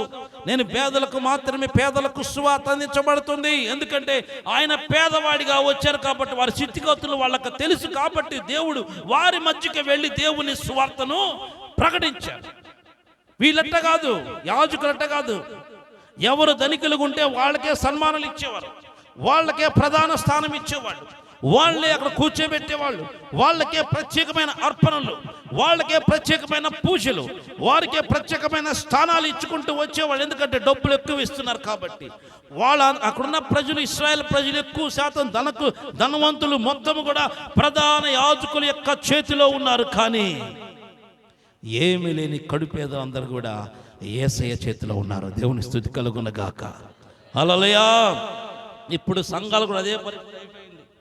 ధనికుల సంఘాల్లో ధనికులు, పేదవాళ్ళ సంఘాల్లో పేదలు. దేవుని స్తుతి కలుగును గాక. ఏమి తేడారా? అప్పుడు అట్టగా ఉంది, ఇప్పుడు అట్టగా ఉంది. యేసయ్య 5,000 మంది వచ్చారు భోజనం పెట్టాలి వాళ్ళకి. అక్కడ ఎవరైనా ధనికులు ఉన్నట్టయితే ఏం చేసేవాడు? అమ్మా ఏం చేసేవాడు? ఉండండి, ఆ డబ్బు తీసుకెళ్ళి ఊర్లో పంపించి ఫుడ్ తెప్పిస్తాననేవాళ్ళు. ఒక్కడన్నా ముందే చూసి అన్నాడా అన్నం పెట్టమని? నేను ఇప్పిస్తాను అన్న వాళ్ళు అక్కడ ఉన్నారా? ఎవరు లేరు. పాపం ఒక్క అతను వాళ్ళ అమ్మ పంపించింది. పాపం, అరే నాన్న కాస్త జాగ్రత్త తినరా, కళ్యాణ మధ్యలో పడిపోకుండా కాస్త ఉండరా అని ఒక చిన్న పిల్లోడికి ఇంత సర్ది పెడితే ఆ సర్ది మాత్రమే ఉంది. కానీ ఒక్కళ్ళు కూడా సర్ది తెచ్చుకోలేని స్థితిలో ఉన్నారు. అనగా ఏది కూడా లేని వాళ్ళు ప్రభు దగ్గరకు వచ్చి ఉన్నారు. అందుకే దేవుడు వారిని చూచినప్పుడు వారి మీద ఏం కలిగింది? కనికరము, జాలి కలిగింది. దేవుని స్తుతి కలుగునగాక. బీదల మీదకు దేవుడు తన కనికరమును, జాలిని చూపుతాడు. ఆ జాలి చాలరా నువ్వు బాగుపడిపోవడానికి. దేవుని స్తుతి కలుగునగాక. హల్లెలూయా. ఆ జాలి చాలు. అందుకన్నాడు వీళ్ళు ఒట్టిగా పంపొద్దు, మనమే పెడదాం. ఇగో డబ్బులు ఉన్నాయా? ఎందుకంటే ఆయన కానుకలు పడతాడు కాబట్టి డబ్బులు ఉన్నాయా అని అడిగితే ఏమన్నారు? అయ్యా డబ్బులు ఉన్నాయి, కానీ మన పొరపాటు ఊర్లోకి వెళ్ళి తేవాలంటే ఎంతమందికి ఆహారం ఆ ఊర్లో దొరక. డబ్బులు అయితే ఉన్నాయి, కానుకలు ఉన్నాయి, మన దగ్గర పట్టిన కానుకలు ఉన్నాయి. ఇప్పుడు ఆ డబ్బు మొత్తం వెచ్చించామంటే ఆ ఊర్లో ఎదురున్న ఊర్లో చిన్న ఊరు ఎక్కడ ఉంది, ఆ ఊర్లోకి వెళ్తే ఎంత ఊరికి సరిపోయిన తన రొట్టెలు హఠాత్తుగా వాళ్ళు తయారు చేయలేరు, సప్లై కూడా చేయలేరు. ఒకవేళ వెళ్తే ఆ ఊర్లోకి అంత ఫుడ్ దొరకదు. డబ్బులు ఉన్నాను అని చెప్పినప్పుడు దేవుడు ఏం చేశాడు? వారికి ఆయన పరలోకపు ఆహారాన్ని కురిపించాడు. దేవుని స్తుతి కలుగునగాక. హల్లెలూయా. యెరూషలేములో ధనికులకు ఆహారం ఇచ్చాడా అమ్మా? ఇచ్చాడా? ఇవ్వలా. ఎందుకంటే వాళ్ళ స్థాయి ఆ రేంజ్లో ఉన్నారు. ఇప్పుడు కూడా అనేక మంది విశ్వాసులు ఇట్లాగే ఉన్నారు. ప్రార్థనలకేమో ఒక చోట, ఇంకో చోట, ఇంకో వాళ్ళ స్థాయికి ఏమో ఒక చోట, అవసరం వస్తే ఇంకొక చోట యేసయ్య దగ్గరికి. ఇది బ్రహ్మపరిచే ఆత్మతో సంబంధం. జాగ్రత్త, అట్లా ఉండకూడదు. మనం ఏం చేయాలంటే దేవుని సన్నిధిలో ఎక్కడ ప్రభు ఉంటాడో ఆ గుడిసైనను నువ్వు ప్రభు దగ్గరికి వెళ్ళాల్సిందే. దేవుని స్తుతి కలుగునగాక. ఎందుకంటే నువ్వు ఎంత ధనికురాలైనా, ఎంత ఉండవాళ్ళైనా, ఎంత కోటేశ్వరాలైనా, నా దేవుని దృష్టిలో నువ్వు పేదరాలివే. దేవుని స్తుతి కలుగునగాక. హల్లెలూయా. ఎన్ని కోట్లుండో, ఎన్ని కలిగి ఉండో, నా దేవుని దృష్టిలో ఎవరాళ్ళు? పేదలే. పేదలు. ఎందుకంటే ఆయనకున్న ధనం కింద పోల్చుకుంటే నీ ధనం ఏ పాటిది అమ్మా? ఆయనకున్న ధనం కింద పోల్చుకుంటే మన ధనం ఏ పాటిదమ్మా? 2 రోగాలు వస్తే ఉన్నది మొత్తం ఉడిసిపోయింది. ఏమైపోద్ది?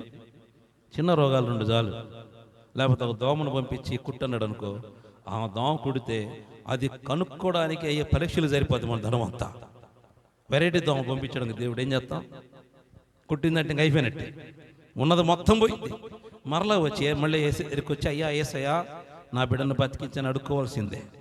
ధనము మనల్ని కాపాడదు, కానీ ఆయన కనికరమే మనల్ని కాపాడుతుంది. దేవుని స్తుతి కలుగునగాక. హల్లెలూయా. ఆయన కనికరమే మనల్ని కాపాడుతుంది.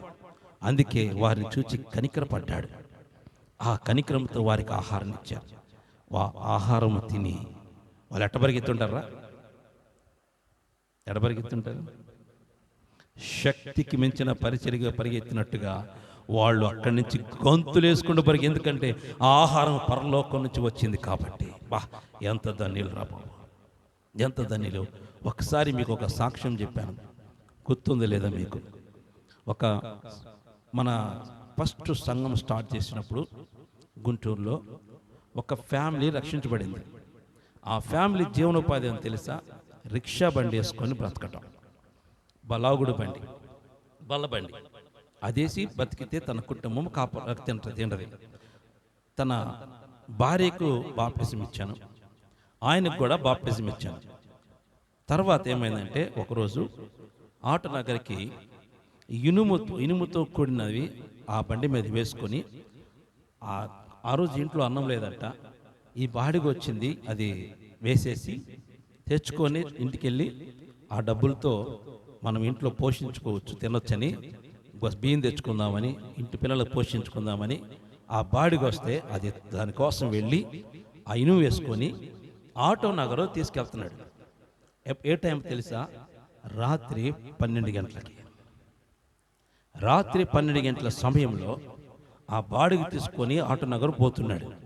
పోయి పోయి పోయి లాగి లాగి ఆకలితో ఆయనకి బాగా దప్పికైపోయి మొత్తానికి దాన్ని దింపేసి ఆ సమయంలో ఆ కొట్లు మొత్తం మూసేశారు. ఆ డబ్బులు తీసుకొని వస్తా వస్తా వస్తా ఇప్పుడు ఎప్పుడైనా ఆటో నగరం వెళ్ళినప్పుడు ఆ బండ నీకు చూపిస్తా. ఒక బ్రిడ్జి ఒకటి వచ్చి, వంతెన ఒకటి వచ్చింది.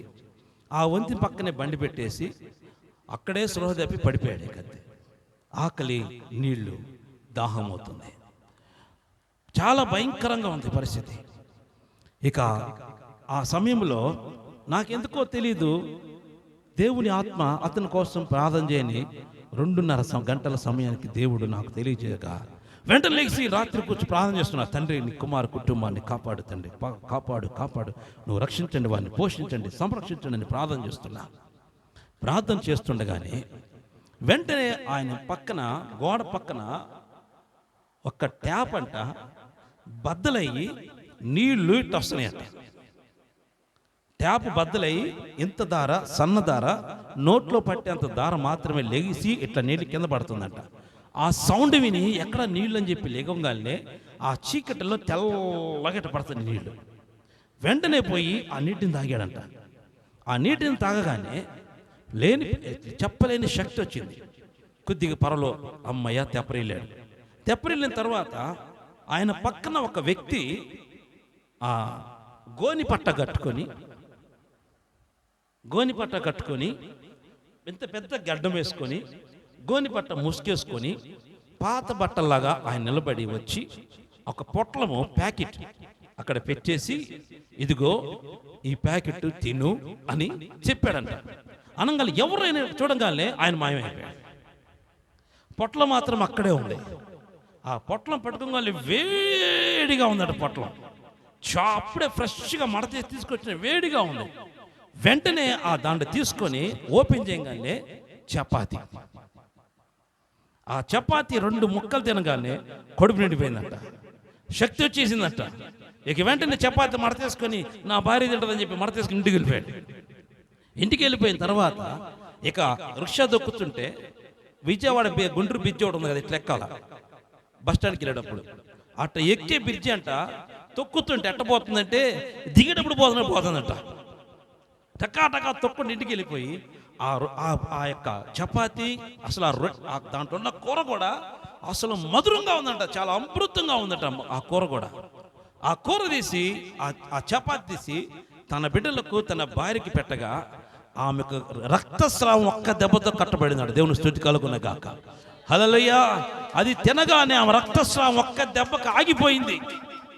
ఏదో ఆ తినగానే ఒకలాంటి మండుచున్న ఒక మంట ఆమె శరీరంలోనికి వెళ్ళిపోయి ఒక పెద్ద సౌండ్ పటాను మోగిందంట లోపల. అంతే, ఆ దెబ్బతో ఆ రక్తస్రావము ఆగిపోయింది. ఇద్దరు శక్తిగా చాలా ఎగురుతున్నారు. ఈ విషయం తెల్లవారుజామున 5 గంటలకి నాకు ఫోన్ చేశాడు. అయ్యగారు ఎట్లా జరిగిందాక నాకు అర్థమైపోయింది. ఏసయ్యా వచ్చాడు బాబు అనుకొని, అయ్యా ఆ రెట్టుందని చెప్పి అడావుడిగా పాత పడిన స్కూటర్ టక్క కొడుతూనే స్టార్ట్ అవట్లా. దేనికోసం? నేను ఆ రొట్టె ముక్క తిందామా, నాకు అర్థమైపోయింది. నా తండ్రి వచ్చాడు, వాడికి రొట్టె పెట్టాడు బాబు, ఉంటే కాస్త తిందామని చెప్పేసి ఎంతసేపు, అరగంట సేపు కొట్టి వంచి పెట్రోల్ ఉండగానే స్టార్ట్ అవట్లా. లాస్ట్కి 6:30 గంటలకు స్టార్ట్ అయింది. ఇక తీసుకొని ఏమా స్పీడ్గా ఇంటికి వెళ్ళేపాటికి, అయ్యా పొట్ల ఏదంటే కాల్ చేశాను అన్నాడు. రొట్టె ముక్క పెట్టండి లేదన్నా, కూర పెట్టాయా లేదన్నాడు. అసలు పేపర్ ఎక్కడ ఉందంటే పొద్దునే ఊడి చేసిన భార్య చేతలు కాల్ చేసిందండి. అబ్బా అని అక్కడ ఏడిశాను రా. దేవుని స్తుతి కలుగును గాక. అప్పుడు అనిపించింది, నేనేం సేవకుండా అయ్యా, నాకంటే వాడే గొప్పోడు, వాడికి మంచి ఆహారం పెట్టావు, నాకు ఆ పేపర్ కూడా చుట్టానికి అవకాశము లేకుండా చేసావని కొండకెళ్ళి కొండ చచ్చిపోయింది. దేవుని స్తుతి కలుగును గాక. కొండంతా ఏడిపే స్వరము పెద్దగా కేకలు వేసి, నాకెందుకు ఆ పేపర్ కూడా చూపించలేదు, నువ్వు నాకెందుకు ఆ పేపర్ కూడా చూపించలేదని కేకలతో ఏడ్చి కన్నీరు కార్చి గందరగోళం అయిపోయారు అక్కడ.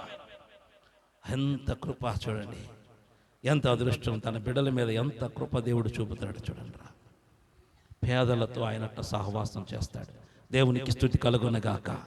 వాడు దరిద్రుడిగా ఉన్నాడు కాబట్టి ఆయన కూడా దరిద్రాన్ని ఎత్తినేసుకుని వచ్చాడు. దేవుని స్తుతి కలుగును గాక. హల్లెలూయా. ఎంత ప్రేమ దేవుడికి, అందుకే ఆయన బీదలకు సువార్త ప్రకటించబడుతుందని చెప్పాడు. ఏ స్వరము? మెరుపు వలె గర్జించు ఆ స్వరము ఇప్పుడు ఎట్లా వస్తుంది? పేదవానికి ఆదరించే స్వరముగా, దర్శించు స్వరముగా, ఆయన కృపతో నింపే స్వరముగా, ఆదరించి పోషించే స్వరముగా ఆయన వచ్చి కాపాడుతున్నాడు. దేవుని స్తుతి కలుగును గాక. హల్లెలూయా.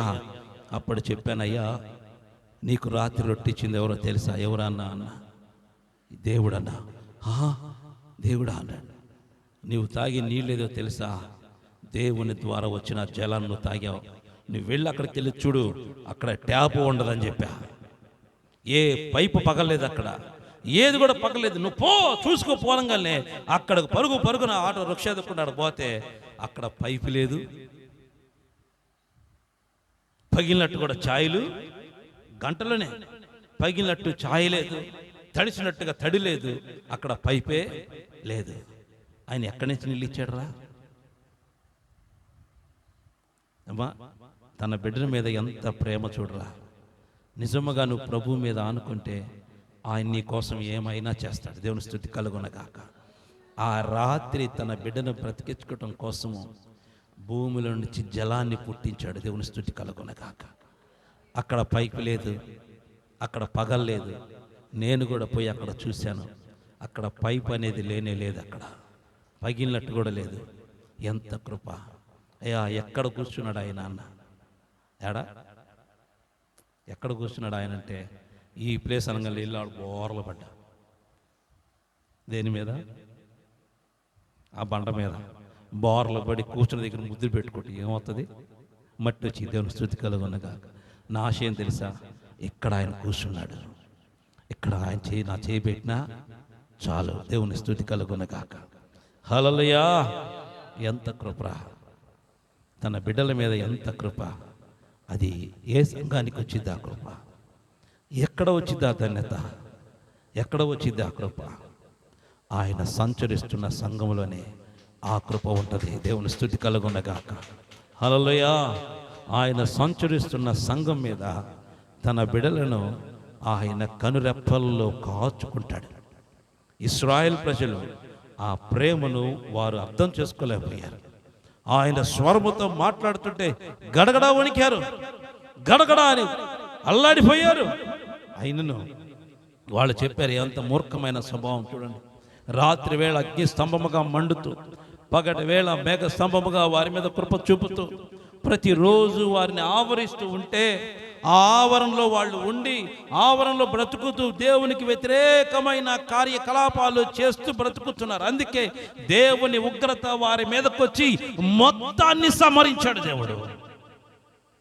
నువ్వు దేవునితో ఉండి పిచ్చి పిచ్చి ఏషాలేస్తే ఆయన బ్రతకనివ్వడు. దేవుని సన్నిధిలో నువ్వు ఉన్నప్పుడు నీ ప్రవర్తన, నీ ఆలోచన, నీ మాటలో, నీ విధానం మారిపోవాలంటే దేవుడు నీ పట్ల చేస్తున్న కార్యాలను బట్టి నువ్వు మార్చుకోవాలి నీ తలంపులో. జరుగుతుంది అద్భుతాలు, అయ్యా ఆశ్చర్యాలు జరుగుతాయి అనుకో సంకలు కొట్టుకొని నీ పాపక్రియలను చేయడం కోసం కాదు దేవుడు ఏర్పాటు చేసింది. ఇక్కడ ఆ నీడలో బ్రతుకుతున్న నీవు భయభక్తులుగా బ్రతకాలని దేవుడు నీ మీద కృప చూపుతున్నాడు. దేవుడు నీ మీద కనికరము చూపుతున్నాడు. దేవుడు నీ మీద ఆయన మహిమను కుమ్మరిస్తున్నాడు. ఎందుకో తెలుసా? నువ్వు భయభక్తులుగా ఆయన సన్నిధిలో ఉంటావని, పరిశుద్ధంగా జీవిస్తావని. అనేక పరిస్థితుల్లో, బలహీనతల్లో, రుగ్మతల్లో, ఇబ్బందుల్లో, కరువుల్లో, కాటకాల్లో, అవమానంలో నిన్ను ఎందుకు పైకి లేపుతున్నాడో తెలుసా? నువ్వు ఆయన కొరకు బ్రతుకుతావని.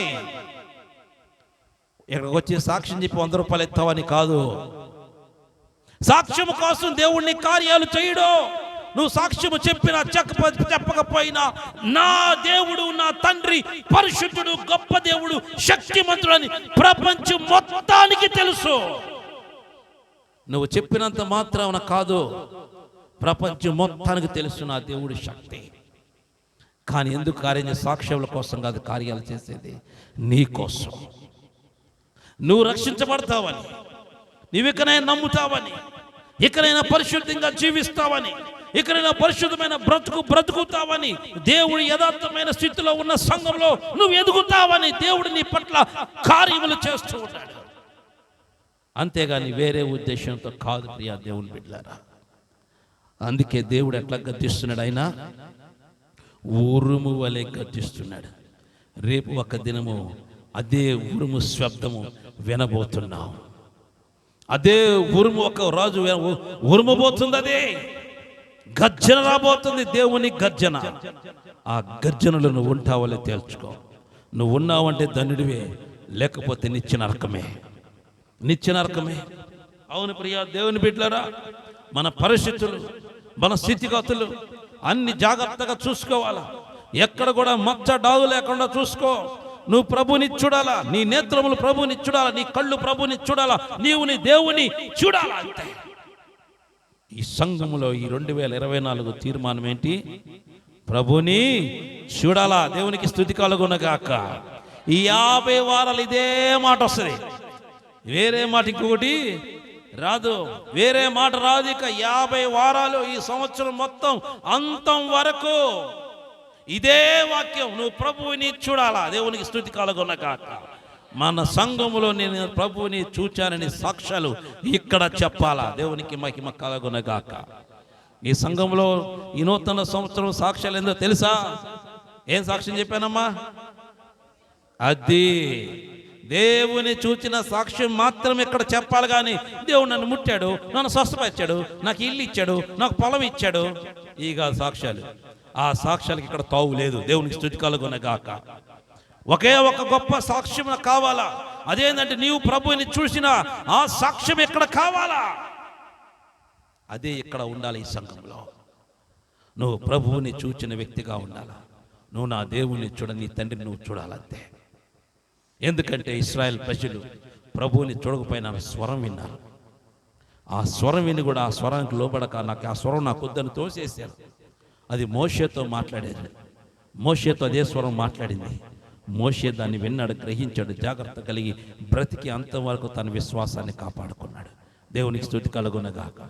దేవుని స్వరము వినే ప్రతి ఒక్కరూ అంతం వరకు వాళ్ళ విశ్వాసాన్ని కాపాడుకుంటారు. దేవుని స్వరం వినాలా. ఆయన గర్జింపు మనకు కావాలా. ఆయన గర్జన మనకు కావాలా. మంచిగా మాట్లాడితే మాట వినే మన జనాంగము కాదు ఇది. మంచిగా మాట్లాడితే వింటారా జనాంగం? అమ్మా వింటారా? ప్రతిసారి భర్తని ఏమండో ఏమన్నట్టు మాట అంటాడా? అమ్మ అప్పుడప్పుడు ఒరే గిరే అని అంటేనే లైన్లోకి వస్తుంది. ప్రతిసారి భార్యని అమ్మా అమ్మా అన్న అంటే మాట్లాడదా? ప్రతిసారి అమ్మ అంటే వీడు పొద్దాగల అమ్మ మన ఆవిడ తిరుగుతాడు అనుకుంటుంది. మధ్యలో ఒకసారి స్టార్ట్ చేస్తే అమ్మో వీడు మామూలుడు కాదురా బాబు అని జాగ్రత్తగా ఉంటుంది. ప్రేమ చూపించాలా, మళ్ళీ మధ్యలో పడుతూ ఉండాలా. ఎందుకు ఇట్లా చేస్తారంటే భయము. నా దేవుడు అదే చేస్తున్నాడు. యేసయ్య తండ్రి అదే చేస్తున్నాడు. ఇప్పుడే ప్రేమగా మాట్లాడతాడు, లాగి చోడు బిగుతాడు. దేవుని స్తుతి కలుగునగాక. నువ్వు ఎప్పుడైతే ప్రేమగా మాట్లాడితే కొలది నా దేవుడిలే, నా వెంట వస్తాడులే, నాతో ఉంటాడులే, నా కొంగు కట్టుకుని మాయన తిప్పినట్టుగా ఆయన కూడా తిప్పుకోవచ్చులా నాకు ఒక్కడు బిగుతాడు, పట్టుకొని జొడేళ్ళని బిగుతాడు, కింద పడి వామో అయ్యా అయ్యా అయ్యా. ఇశ్రాయేలు ప్రజలకు అదే జరిగింది. ఏమన్నా ఉద్దేశం ఏంది? మా తాతకి వాగ్దానం చేశాడు. ఏ తాతకి? మా ముత్తాతకి, మా తాతకి, మా తాతలకి వాగ్దానం చేశాడు. కాబట్టి వాగ్దానం చేసిన దేవుడు నమ్మదగిన దేవుడు. మనం ఏమి చేసినా ఆయన వాగ్దానం కోసం చేయాల్సిన పనులు చేస్తాడు. మనకు కూడా అదే కదా. మన ఇంట్లో భర్తకు నమ్మకం ఏం తెలుసా? నా భార్య నా కోసం ప్రార్థన చేసిద్ది. నేను ఏమి చేసినా పర్వాలేదు, ఆ ప్రార్థన నన్ను వచ్చి కాపాడిద్దంట. కాపాడిద్దా? భార్య అనుకుంటుందో నేను ప్రార్థన చేయకపోయినా పర్లా, నా భర్త నా కోసం తెగ ప్రార్థన చేస్తున్నాడు. ఏ పాపం చేసినా పర్వాలేదు, ఏ పాపం చేసినా పర్వాలేదు, కానీ ఆయన ప్రార్థన వల్ల దేవుడు నన్ను కాపాడుతాడు. కాపాడుతాడా? అమ్మా ఏమన్నా మోషే అమ్మ? ఆయన ఏమన్నా మోషా? లేకపోతే ఆయన ఏమన్నా ఇంకోట? అమ్మా కాదు కదా, కాదు కదా. అందుకే అడ్డుపడకూడదు. ఆకలి కూర్చొని ఆయన ఒకడు వచ్చాడు పాపం. ఎవరు ఆయన? ఏమన్నాడు వచ్చి ఇశ్రాయేలు ప్రజలకి? అయ్యా నన్ను చంపే ముందు జీవగ్రంథం నా పేరు తీసేసి వీళ్ళందరూ చంపేసి ముందు నన్ను చంపు. ఒకరు చంపాలనుకో ముందు ఏం చేస్తావు? జీవగ్రంథంలో నా పేరు తీసేసి వాళ్ళని చంపేసి. ఎందుకంటే మరలా నీ మీద చెడ్డ పేరు వచ్చి, ఎందుకంటే బయటకు తీసుకొచ్చి చంపేసేవని అందరూ నేను అనుకుంటారయ్యా. ఆ చెడ్డ పేరు పడకుండా ఉండులాగున నువ్వు అయినను తెగించి చంపాలనుకుంటే ఏం చేస్తావు? జీవ గ్రంథంలో రాసిన దాన్ని తుడిపేయి. ఆయన కూడా చాలా తెలియగలవాడు. ఎవరు? మోషే మామూలు జీవ గ్రంథంలో ఒకసారి రాసిన తర్వాత ఎవరు దాన్ని తండ్రి కూడా తొడపలేడు. ఆ గ్రంథం అటువంటిది. అలివి కానీ మాట పలికాడు. ఎవరు? దేవుడికి కూడా వల్ల కానీ మాట పలికేపాటికి జీవ గ్రంథంలో దేవుడు ఆగిపోయాడు. నువ్వు వెళ్ళిపోయి, దేవా మా ఆయన్ని శిక్షించవాకయ్యా, నా కొడుకుని శిక్షించవద్దు, అవసరమైతే జీవగ్రంథం నా ప్రేరు తీసేమన్నాడు. ఈ ఆడందని జీవగ్రంథం నీ పేరు తీసే దీని మొత్తాన్ని కూడా చెప్తాను. పెద్ద మీరే తర్వాత మోసేలాగా అడ్డుపడతారు ప్రతిదానికి. నేనే పెద్ద మోషే నేను తప్ప మోషే నాకంటే చిన్నోడు అన్నట్టు ఫీల్ అయిపోతుంటారు. అమ్మా మీ పేరు జీవగ్రంథంలో ఉందా? అది అందుకని పొరపాటు చాలామంది మోషే 40 దినాల ప్రార్థన అంటే ఏ ప్రార్థన? బైబిల్ మిషన్లు చేస్తారులే. చూడు ఆ బుద్ధి బాగుంది. ఆ సచ్చిన ఆ యొక్క జీవం, ఆ పురుగు అప్పుడప్పుడు టక్కన బయటకు వస్తుంది అనమాట. అసలు ఆ పురుగు అటువంటిది. చచ్చిన తర్వాత మళ్ళీ పురుగు జోలు పోకూడదురా. నీవేనా కప్పవా? కప్ప ఏం చేసిద్ది అమ్మా? ఏం చేసేది కప్ప? నీళ్ళు బాగా నీళ్ళు మడుగుందనుకో, నీళ్ళలో సేపు బాగా నడదు. నీళ్ళు లేవనుకో లోపలికి వెళ్ళిపోయి ఏమైపోయింది? చచ్చిపోయింది. చచ్చిద్ది కానీ గుండె మాత్రం కొట్టుకుంటూ ఉంటుంది. మరలా వర్షాకాలం వచ్చి మరలా ఆ నది అంతా కూడా నిండిపోయి మరలా తడి దాన్ని తగిలింది అనుకో బాడీకి, మళ్ళీ బ్రతికి మళ్ళీ తీసుకుని బయటికి వచ్చింది. అట్ట ఉంది వరదానమ్మ పరిస్థితి. దేవుని స్తుతి కలుగునగా. ఎప్పుడో చచ్చిపోయింది కానీ గుండె మాత్రం ఎక్కడ కొట్టుకులాడుతుంది? Mission mission mission mission mission mission mission mission mission ఒక్కసారి చచ్చిన తర్వాత మరలా బతకూడదు. దేవుని స్తుతి కలుగునగా. హల్లెలూయా. వాళ్ళు ఏం చేస్తారమ్మా? మోషే 40 దినాలంట. అది ఏడిచిన తర్వాత ఎవరు? ఇంకోటి వచ్చింది. ఏ కాలం? శ్రమల కాలం. అబ్బా, వాళ్ళుడితో వాళ్ళే కోరుకుంటాడు మాకు శ్రమలు ఉన్నాయి అని. మాకు శ్రమల కాలం. యేసయ్య శ్రమల కాలం అని చెప్పాడమ్మా. బుద్ధి జ్ఞానం ఏమైనా అరే 40 రోజులు శ్రమలు పడ్డాను నేను, నా కోసం మీరు ప్రార్థన చేయని చెప్పాడా? ఆయన చెప్పకపోయినా సేవకుడు చెప్పాడు, రాశాడుగా. చేసేటి సేవకుడు చేసి చేయొద్దమ్మా. దేవుడు చెప్పిందే చేయండి. దేవుని స్తుతి కలుగున కాక. పన్నోడు చెప్పింది మీరెందుకు చేస్తారా అమ్మా? ఎవరు చెప్పింది? పన్నోడు చెప్పింది మీకెందుకు?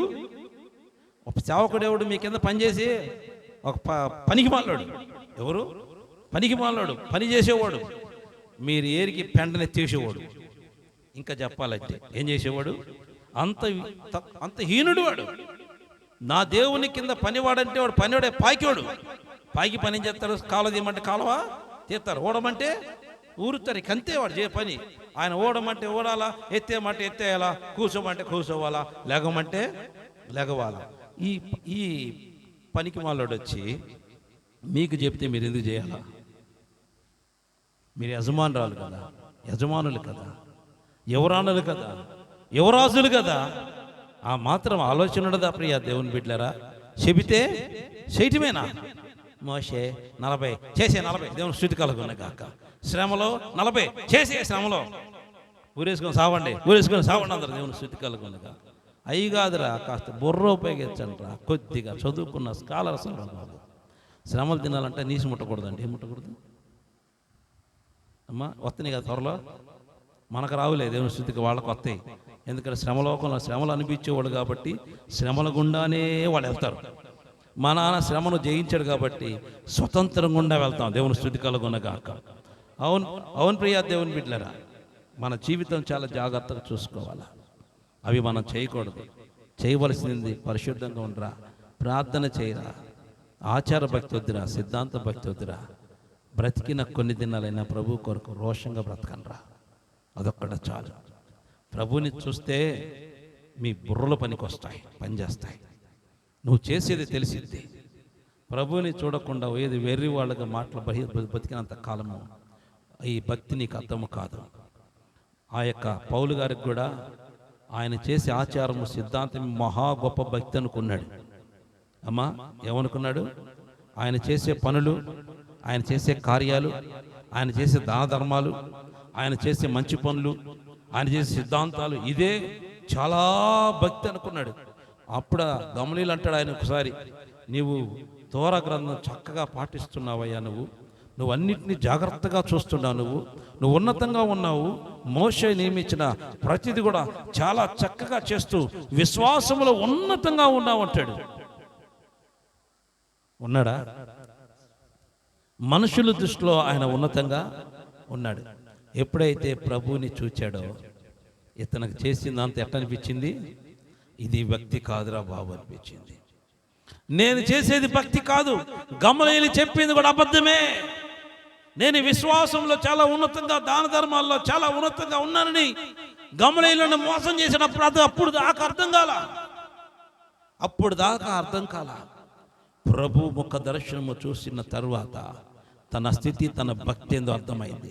ఈ సంఘంలో కూడా ప్రభువుని చూస్తే నీ భక్తి ఏందో నీకు అర్థమైంది. దేవుని స్థుతి కలుగునగాక. నీ భక్తి ఏందో, నీ పరిశుద్ధత ఏందో, నీ సిద్ధాంతం ఏందో, నీ ఆచారం ఏందో ప్రభువుని చూస్తే అప్పుడు నీ నోటి వచ్చే ప్రతి మాట అర్థమైపోతుంది నువ్వు ఎటువంటి స్థితిలో ఉన్నావో. ప్రభుని చూడాలమ్మా, ప్రభుని చూడాలా, దేవుని చూడాలా. మోషే 40 దినాలు ప్రార్థనకి ఎందుకు వెళ్ళాడు? తన ప్రజల కోసం పోయాడు. వీళ్ళని మోషే అడ్డుపడతానికి ఎత్తి జీవగ్రంథాల పేర్లు ఉన్నాయా అమ్మా? 2 కాళ్ళు తీసేసారు, ఇంకేం పేర్లు ఆడంటే దేవుని స్థుతి కలుగునగాక. ఇంకా చేతులు పేక కూడా తీలా. వాళ్ళ పేర్లు జీవగ్రంథాలు ఉంటాయా?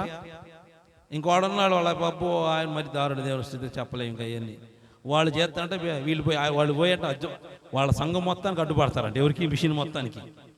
నా పేరు జీవగ్రంథంలో తీసే, లేకపోతే నా ప్రజలను కాపాడంటారంట. వాళ్ళ పేరే జీవగ్రంథం లేదు, ఏం కాపాడతారు వాళ్ళని? సిద్ధాంతాలు ఆచారం చేసే వాళ్ళ జీవగ్రంథాలు వాళ్ళ పేర్లు ఉండవు.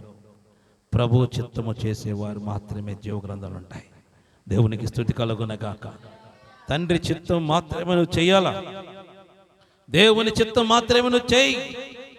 ఆచారాలు చేయొద్దు, పోకడలు పోవద్దు, మెయింటెనెన్స్ కాదు, నువ్వు కావాల్సింది తగ్గింపు కావాలి. నా దేవుని సన్నిధిలో నువ్వు తల వంచాల్సింది అంతే. ప్రతి మోకాలు యేసు నామములో వంగాల్సిందే. దేవుని స్తుతి కలుగునగాక. ప్రతి ఒక్కరూ దేవా అంటూ మోకరించాల్సిందే, దేవా అంటూ మొక్కాల్సిందే, దేవా అంటూ బ్రతిమలాడాల్సిందే. ప్రతి ఒక్కరు మోకాలు వంగాల్సిందే నా తండ్రి దగ్గర. ఎక్కడ కూడా హెచ్చులుగా ఉండటానికి వీల్లేదు. నువ్వు సంఘంలో కావచ్చు, ఎక్కడైనా కావచ్చు, ఇక్కడ కావచ్చు, ఎక్కడైనా కావచ్చు, చూడవలసింది నీ స్థాయి కాదు, నీ భక్తి స్థాయి చూడు. దేవుని స్తుతి కలుగునగా. నీ భక్తి ఏ స్థితిలో ఉంది, నీ బ్రతుకు ఎట్లా ఉంది, నామకార్థంగా ఉన్నావా లేకపోతే పరిశుద్ధంగా ఉన్నావో ఒక్కసారి చూసుకో. ఎందుకంటే ప్రపంచపోయే పోకడలు నీకొద్దమ్మా. గమలీలు మాటలు నమ్మి అని విశ్వాసం ఇదే అనుకున్నాడు. ప్రభువుని చూచిన తర్వాత పౌలు గారికి అర్థమైంది నిజమైన భక్తి ఏంటో, నిజమైన విశ్వాసం ఏంటో. అందుకే మన సంఘంలో ప్రతి ఒక్కరు ఎవరిని చూడాలా? ప్రభు నన్ను చూడవాకండమ్మా. ఎవరు చూడాలా? నన్ను చూసినప్పుడు మీకు ఎట్లా ఉండాలా? ఎట్టుండాలా? ఏసేం చూసినట్టు ఎట్టుండాలా? పన్నోడు చూసినట్టుండాలా? దేవుని స్తుతి కలుగునగా. ఎట్టుండాలా? పన్నోడు వచ్చాడా, మా పాకోడు వచ్చాడా అన్నట్టుండాలా. అంతేగాని ప్రభు వచ్చాడు, నేను వస్తే ప్రభు వచ్చినట్టే, నేను చేయి పెడితే ఏసై పెట్టినట్టే నేను పెడితే మట్టి పెట్టింది ఏమవుతుంది? ఏమి రాదు. మా నాన్న వస్తేనే వచ్చింది. దేవుని స్తుతి కలుగునగాక. హల్లెలూయా. ఆయన వస్తేనే నీ ఇల్లు పులకించింది, ఆయన వస్తేనే నీ కుటుంబం ఆశీర్వదించబడింది, ఆయన వస్తేనే నువ్వు దీవించబడతావు. ఆయన చేతులు నీ మీద ఉంటే నువ్వు ఆశీర్వదించబడతావు. నా చేతులు కాదు, నా హస్తము కాదు, నా దేహం నీ ఇంటికి వస్తే ఉపయోగం ఏమీ ఉండదు, కానీ నా తండ్రి వస్తేనే ఉపయోగం. దేవుని స్తుతి కలుగునగాక. హల్లెలూయా. అందుకే నేను మీ ఇంటికి వస్తే ఏమనుకోవాలా? ఇప్పుడే వరదానమ్మ చెప్పా నీకు కాదు, నేను వస్తే అన్నా, నేను వస్తే మా పాకుడు వచ్చాడు. దేవుని స్తుతి కలుగునగాక. ఏమనుకోవాలా? అబ్బో మా నాన్న వచ్చాడు, మాకు నా తల్లి దేవుని స్తుతి కలుగు. ప్రేమ ఎక్కువ కదా. మీరందరూ ఎట్టున్నారు? మీరందరూ నన్ను పాకివాడు అంటే ఒక్కది మాత్రం నా నాన్న దేవుని స్తుతి కలుగునగాక. ప్రేమరా బాబు, ప్రైజ్లాడు, హల్లెలూయా. ఇది అట్టుండాల. ఏమనుకోవాలమ్మా? అది పాకివాడు వచ్చాడరా, మా పాకివాడు వచ్చాడు, మా పనోడు వచ్చాడు, మా పాలేరు వచ్చాడు, దేవుని స్తుతి కలుగునగాక. అట్ట అనుకోవాలా. ఏం చేయాలా? అందుకని రాంగలు అంట్లు పడేది తడుతూ ఉంటారు. ఇంటికి రాంగలు ఏం చేస్తారు? ముందు అంట్లు తోమని చెప్పండి, తోముతా. దేవుని స్తుతి కలుగునగాక. అవునరా, నిజమే ఇది నేను చెప్పేది. నేను వస్తే మీ పన్నోడు వచ్చినట్టే, కానీ ఆయన వస్తే మీ నాన్న వచ్చినట్టు. దేవుని స్తుతి కలుగునగాక. హల్లెలూయా. ఆ తండ్రి వస్తే మీ నాన్న మీ ఇంటికి వచ్చినట్టురా. ఆయనే రావాలి మీ ఇంట, ఆయనతో మీరుండాలా. ఆ మెరుపు వలె గర్జించే ఆ స్వరము నువ్వు వినాలా. దేవుని స్తుతి కలుగునగాక. దేవుడు నాతో ఎప్పుడు మాట్లాడినా ఈ మెరుపు లాంటి స్వరం మాత్రమే నాకు వస్తుంది. ఎప్పుడు కూడా ప్రేమతో కూడిన స్వరము రానే రాదు ప్రియా దేవుని బిడ్డలారా. కనుక ఏ స్వరం కావాలి మీకు? యా, ఇది కరెక్ట్. మెరుపు వస్తే ఏమైంది? ఒళ్ళు జాగ్రత్తగా ఉంటుంది. దేవుని స్తుతి కలుగునగాక. తప్పు చేస్తామా? అయ్యో, మురిపే మెరిసింది ఎక్కడుంటుంది మనకి?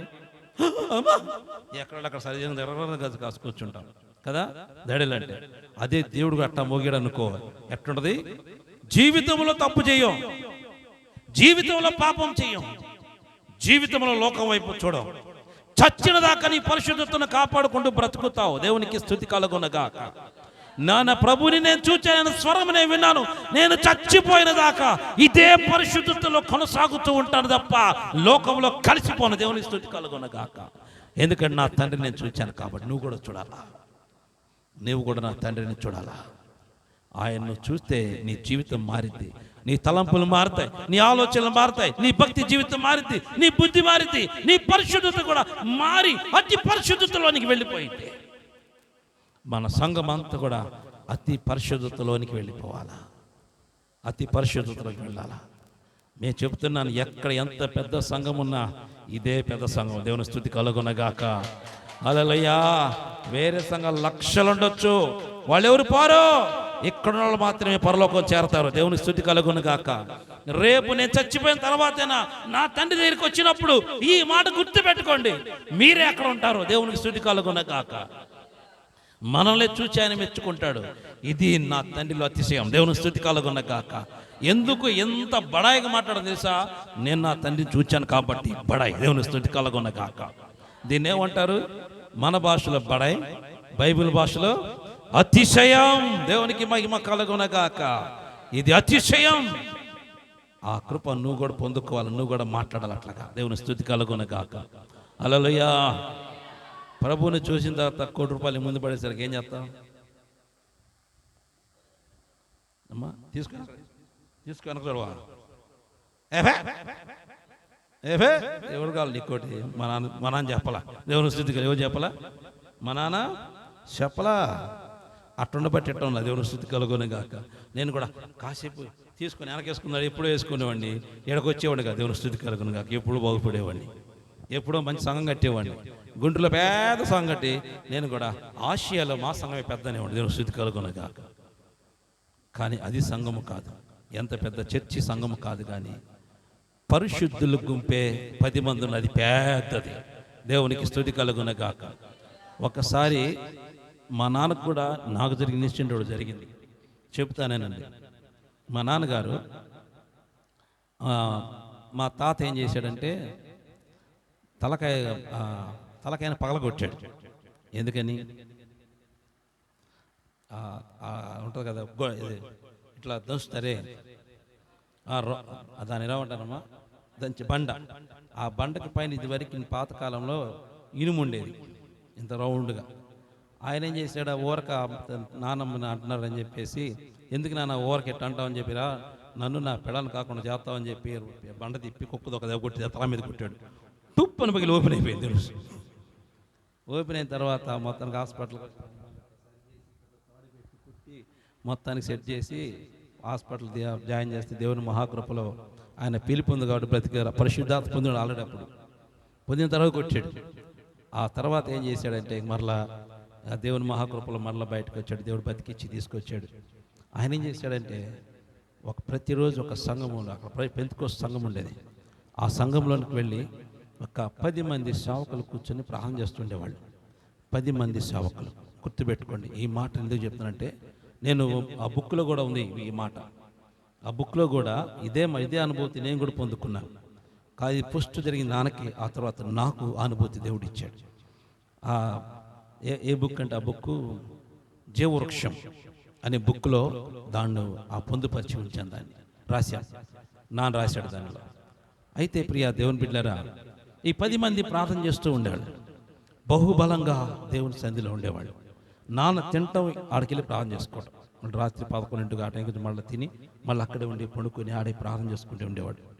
అయితే ఒక సాతాను శక్తి వెలుగుదూత ఏం చేసిందంటే, ఒక ఆమెలో ఉండి తొంగి చూస్తుందంట. మా నాన్నకి వెళ్ళి ఇట్లా చర్చి బయట ఉండి ఇటు తొంగి చూస్తుందంట. ఈలోపు నాన్న చూసి, పాస్టర్ గారు అదిగో వెలుగుదూత చూస్తుంది, అది ప్రార్థన చేస్తున్నప్పుడు ఇటు తొంగి చూసి మనం చూడగలిగితే వెనక్కంటుంది అని చూసినప్పుడు ఆ పాస్టర్ గారు అన్నట్ట, కృపావరం దాన్ని పిలువ అన్నాడంట.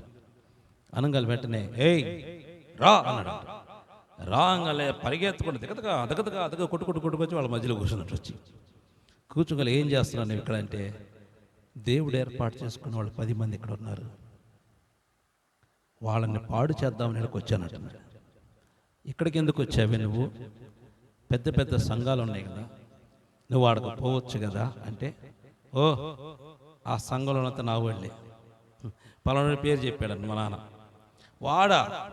వాడు వాక్యం చేస్తే వాడు పక్క నేనే ఉంటానంట. మరి ఇంకో సంఘం ఉంది కదా, అక్కడ పో అంటే, అక్కడ కూడా నా వాళ్ళే. ఇంకో సంఘం ఉంది, ఆ సంఘంలో గొడవలు పెట్టేది నేనే. ఆ సంఘంలో ఏమంటారు, ఎలక్షన్స్ పెట్టింది కూడా అదే అంట. ఎవడు పెట్టింది? మీరు ఓట్లు వేసారు ఎప్పుడన్నా? లేదా? ఇక్కడ కూడా ఎలక్షన్ పెడదామా? ఆ సంఘంలో అంట ఎలక్షన్ పెట్టేది వాడేనంట, కొట్టుకునేది వాడేనంట, కొట్టించేది కూడా వాడేనంట, ఒకళ్ళు కొట్టుకునేదంత వాడేనంట మొత్తము. మరొక పెద్ద పాస్టర్ గారు అన్నాడు, పెద్ద ఇప్పుడు ప్రస్తుతము అనుభవిస్తున్న సంఘాలన్నీ పేర్లు మొత్తం చెప్పాడంట. అంటే మొత్తం నా వాళ్ళే అంట, మొత్తం నా వాళ్ళే. మరి అక్కడ పరలోకానికి ఎవడు పోడు అక్కడ కూడా, ఎందుకంటే నేను అక్కడ నడిపిస్తున్నా. మరి ఇక్కడికి ఎందుకు వచ్చామంటే, ఇక్కడ దేవుడు ఏర్పాటు చేసుకున్న వాళ్ళు 10 మంది ఉన్నారు, వీరిని పాడు చేయడానికి వచ్చాను. అట్లనా? అయితే కూర్చోని చెప్పి కూర్చొని ప్రార్థన చేస్తే, ఎవడిని పంపించంటే వాడు పంపించాడంట. ఎవడాడు? వాడు నన్ను పంపించాడంటే. ఎక్కడున్నది మీ సర్వస్వం, మీ సైన్యం అంటే? ఆకాశంలో ఉన్నారంట. ఇంకొకడంటే, ఇంకో పనికి మనోడు కింద ఉన్నాడంట. ఎవడోడు? పెద్దోడు లూసిఫర్ గాడు కింద ఉన్నాడంట. ఇక నానేం చేశాడంటే, పైన మొత్తం పిలవమన్నాడు. వీడికి ఎంత రోషం చేయలేక, వీడికి ఎంత రోషం అసలు. దేవునితో ఉంటే అట్లుంటుంది రాబో. పైన మొత్తాన్ని అంట, ఒకళ్ళు కాదు, మొత్తాన్ని పిలువంటే వాళ్ళు అక్కడ రండ్రా మీరు నన్ను పట్టుకొని హింసిస్తున్నారంటే, వాడు పక్కన చూస్తే వాడు పైన చూస్తున్నాడంట. ఏమన్నా ఏంట్రా రారా, మీరు పంపించింది మీరే కదా అంటున్నారంట. వీడు రారా అంటే ఏమంటున్నాడు వాడంటే, వాడు రానంటున్నాడంట. రమ్మను వాడిని అంటే వాడు రాడంట. వాళ్ళే కాసేపు నేను గడకలాడిచి పంపిస్తాడు, కాసేపు ఓపి పట్టుకున్నాడు వాళ్ళు. ఎవరు? పైన. సరే నాన్నకి ఇంకా బీపీ ఎక్కువ అయిపోయింది. వాణి బిల్లు రాఉన్నాడు. ఎవడండి? కింద లూసిఫర్ పైకి రానట. నేల వైపు చూసి, అరే రారా, నువ్వేగా పెద్దోడివి, రా పైకి రా, వీళ్ళని తీసుకు చంపేస్తారు, కాల్చేస్తాను, మండిపోతున్నా, తట్టుకోలేకపోతున్నాను, రారా వినిపించినా నన్నంటే వాడంటాడంట, నేను రాను. ఎవడాడు? నేను రాను, కాసేపు అక్కడే ఉండి కాలితే కాలు, సత్య సావు, నేను మాత్రం రానంటున్నాడు. ఆ మాట చెప్పి ఏం చేస్తాం మరి అంటే, వాడు రానట్టున్నాడయ్యా, వాడు కూడా రానట్టున్నాడు, నన్ను వదిలిపెట్టి వెళ్ళిపోతే నేను మీ దగ్గర రానిక్క అంటున్నాడు. ఇక ఇంకొకసారి నువ్వు వస్తే నేను వాతావరణంలో బంధిస్తా అని చెప్పేసి గంట సేపు దాన్ని కేకలు పెట్టించారు. దాన్ని గంట సేపు, వామో మంట, వయ్యో మంట, వయ్యో వామో, అయ్యా పొరపాటు అయిపోయిందయ్యా, జీవితంలో మీ దగ్గర రానయ్యా, మందిరం అడిగి పెట్టనయ్యా అని కేకలు వేసుకుంటూ లాస్ట్కి నాన్న పోనంగానే వెంటనే దడ ఆ గోడకి కొట్టుకొని రోడ్డు మీకు కింద పడి వెళ్ళిపోయింది. ఇప్పుడు చెప్పండి, ఏ సంఘాలు ఉంటారా మీరు? సత్యం అది. దేవుని స్తుతి కలుగునగాక. ఇది సత్యం. ఓ బాలెత్తగలిగిన వాటిలో ప్రభు యొక్క మహిమ ఉండదురా. ఇద్దరు ముగ్గురు ఆయన నామము పట్ల కూడి ప్రార్థన చేస్తే వాళ్ళ మధ్య ఆయన ఉంటాడు. పరిశుద్ధులతో ఆయన సహవాసం చేసే దేవుడు మన దేవుడు ఆయన. రేపు త్వరలో ఈ సంవత్సరం దాన్ని ప్రింట్ చేపిస్తా. దేవుని స్తుతి మీ అందరికీ ఇస్తా బుక్. అంత అద్భుతం. ఇంకోటి పరిశుద్ధ పోరాటం, సాతాను తంత్రాలు. ఈ 2 బుక్కులు ఆయన రాసిన బుక్కులు అవి మీకు చూపిస్తారులో మీకు రిలీజ్ చేస్తాను. దేవుని స్తుతి కలుగున గాక. అవును ప్రియా దేవుని బిడ్డలారా, అటువంటి గొప్ప శక్తిమంతులు ఇక్కడ లేకవాలా? ఎందుకు వాళ్ళు ఆ విధంగా ఉన్నారంటే వాళ్ళు పరిశుద్ధాత్మతో నింపబడ్డారు, పరిశుద్ధంగా బ్రతికారు, ప్రభు ముఖ దర్శనము చూచిన వ్యక్తులు అక్కడ ఉన్నారు. కాబట్టి సాతాను అక్కడికి వచ్చింది. మిగతా ప్రాంతం ఎందుకు పాలంటే అంత వాళ్ళోళ్ళే. అక్కడ ఏం చెప్తారా? సాతాను అడిగితే ఏం చెప్పిందంట? అన్ని ఆశీర్వాదాలే అంట. ఏం చెప్తారంట? అన్ని ఆశీర్వాదాలే చెప్తారంట, అన్ని దీవెనలే చెప్తారంట, అన్ని క్షమాగుణాలే చెప్తారంట, అన్ని కూడా ప్రతి ఒక్కరు హెచ్చించడం అంట, దింపటం అంట. ఇదే అంటారు చెప్పేది వాక్యాలు. ఈ వాక్యాలకి వీళ్ళు ఏం చేస్తారు? మురిసిపోయి మా సంఘం పోండి అట్టగా నాశనం అయిపోతారు. దేవుని స్తుతి కలుగునగాక. మన సంఘము ప్రభు సంఘం. దేవుని స్తుతి కలుగునగా.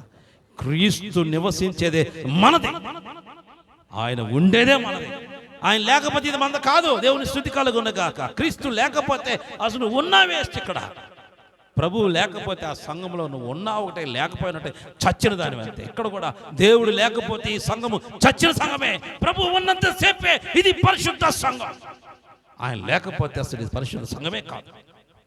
అందుకే ఆయన ఇక్కడి నుంచి పోకూడదు. ఆయన మనల్ని చూడాలా, నీవు ఆయన చూడాలా. దేవుని స్తుతి కలుగునగాక. ఈ 2024 మన ఛాలెంజ్ ఏందో తెలుసా? నువ్వు ప్రభుని చూడాలా, ప్రభుని చూడాలా, ప్రభుని చూడాలా. ఆయన ముఖ దర్శనమును చూడాలా. నువ్వు ఆయన నిదానించి చూడాలా. నువ్వు ఆయనతో మాట్లాడకపోయినా పర్వాలేదు, ఆయన ముఖ దర్శనమును చూడాలంతే. చూడాలా, చూడాలా, చూడాలా. ఆ స్వరము మనకు వినపడాలా.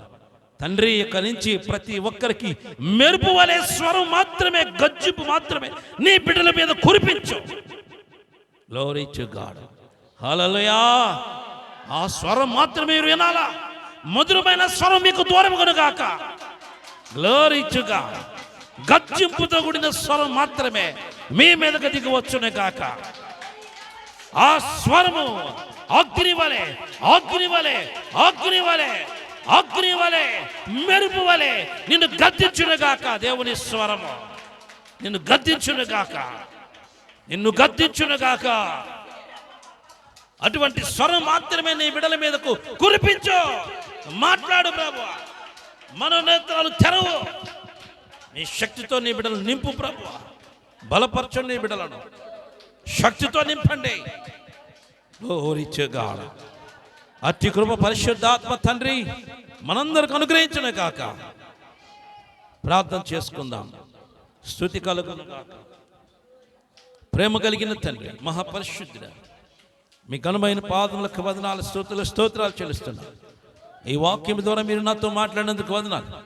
నీ బిడ్డలతో మీరు మాట్లాడినందుకు వందనాలు. విత్తబడిన వాక్యము నీరుగట్టండి, ఫలింపచేయండి. ప్రతి దుష్టుని కార్యములు యేసు నామములో లయమైపోనుగాక. మీ స్వరము మేము వినాలి ప్రభువా. మీ గర్జింపు మాకు కావాలా, మా సంఘానికి కావాలా తండ్రి. ప్రతి ఒక్కరిని గర్జించండి. మెరుపు వలె, ఉరుము వలె గర్జించు ప్రభువా. నీ బిడలను మీ కృపతో నింపండి. ప్రతి ఒక్కరూ మీ మనోనేత్రాలు చూడాలా. ప్రతి ఒక్కరు మిమ్మల్ని చూడాలా. అయ్యో మీ ముఖ దర్శనము చూడాలా. మీ కృపతో నింపండి. మా సంఘమును దినదినము పరిశుద్ధపరచు, పరిశుద్ధుల గుంపులోనికి మార్చు, పరిశుద్ధుల సహవాసంలోకి నడిపించు. అయ్యా అతి పరిశుద్ధతలో బిడ్డలు నడిపించు. నీ ముఖ దర్శనము చూచే అంతవరకు మమ్మల్ని కడగండి, మమ్మల్ని కడగండి, కడగండి, కడగండి, కడగండి, పరిశుద్ధపరచండి. మీ కృపతో నింపి బలపరిచి దీవించి ఆశీర్వదించి వర్ధిల్లింపచేసి మీ నామానికే మహిమ ఘనత ప్రభావాలు పొందుకోమని నజరుడైన యేసు శక్తి కలిగిన నామములో ప్రార్థించి అడిగి వేడుకుంటున్నాను పరమ తండ్రి. ఆమేన్. హల్లెలూయా, హల్లెలూయా, హల్లెలూయా. అందరికీ ప్రైజ్ లార్డ్. స్తుతి కలుగును గాక.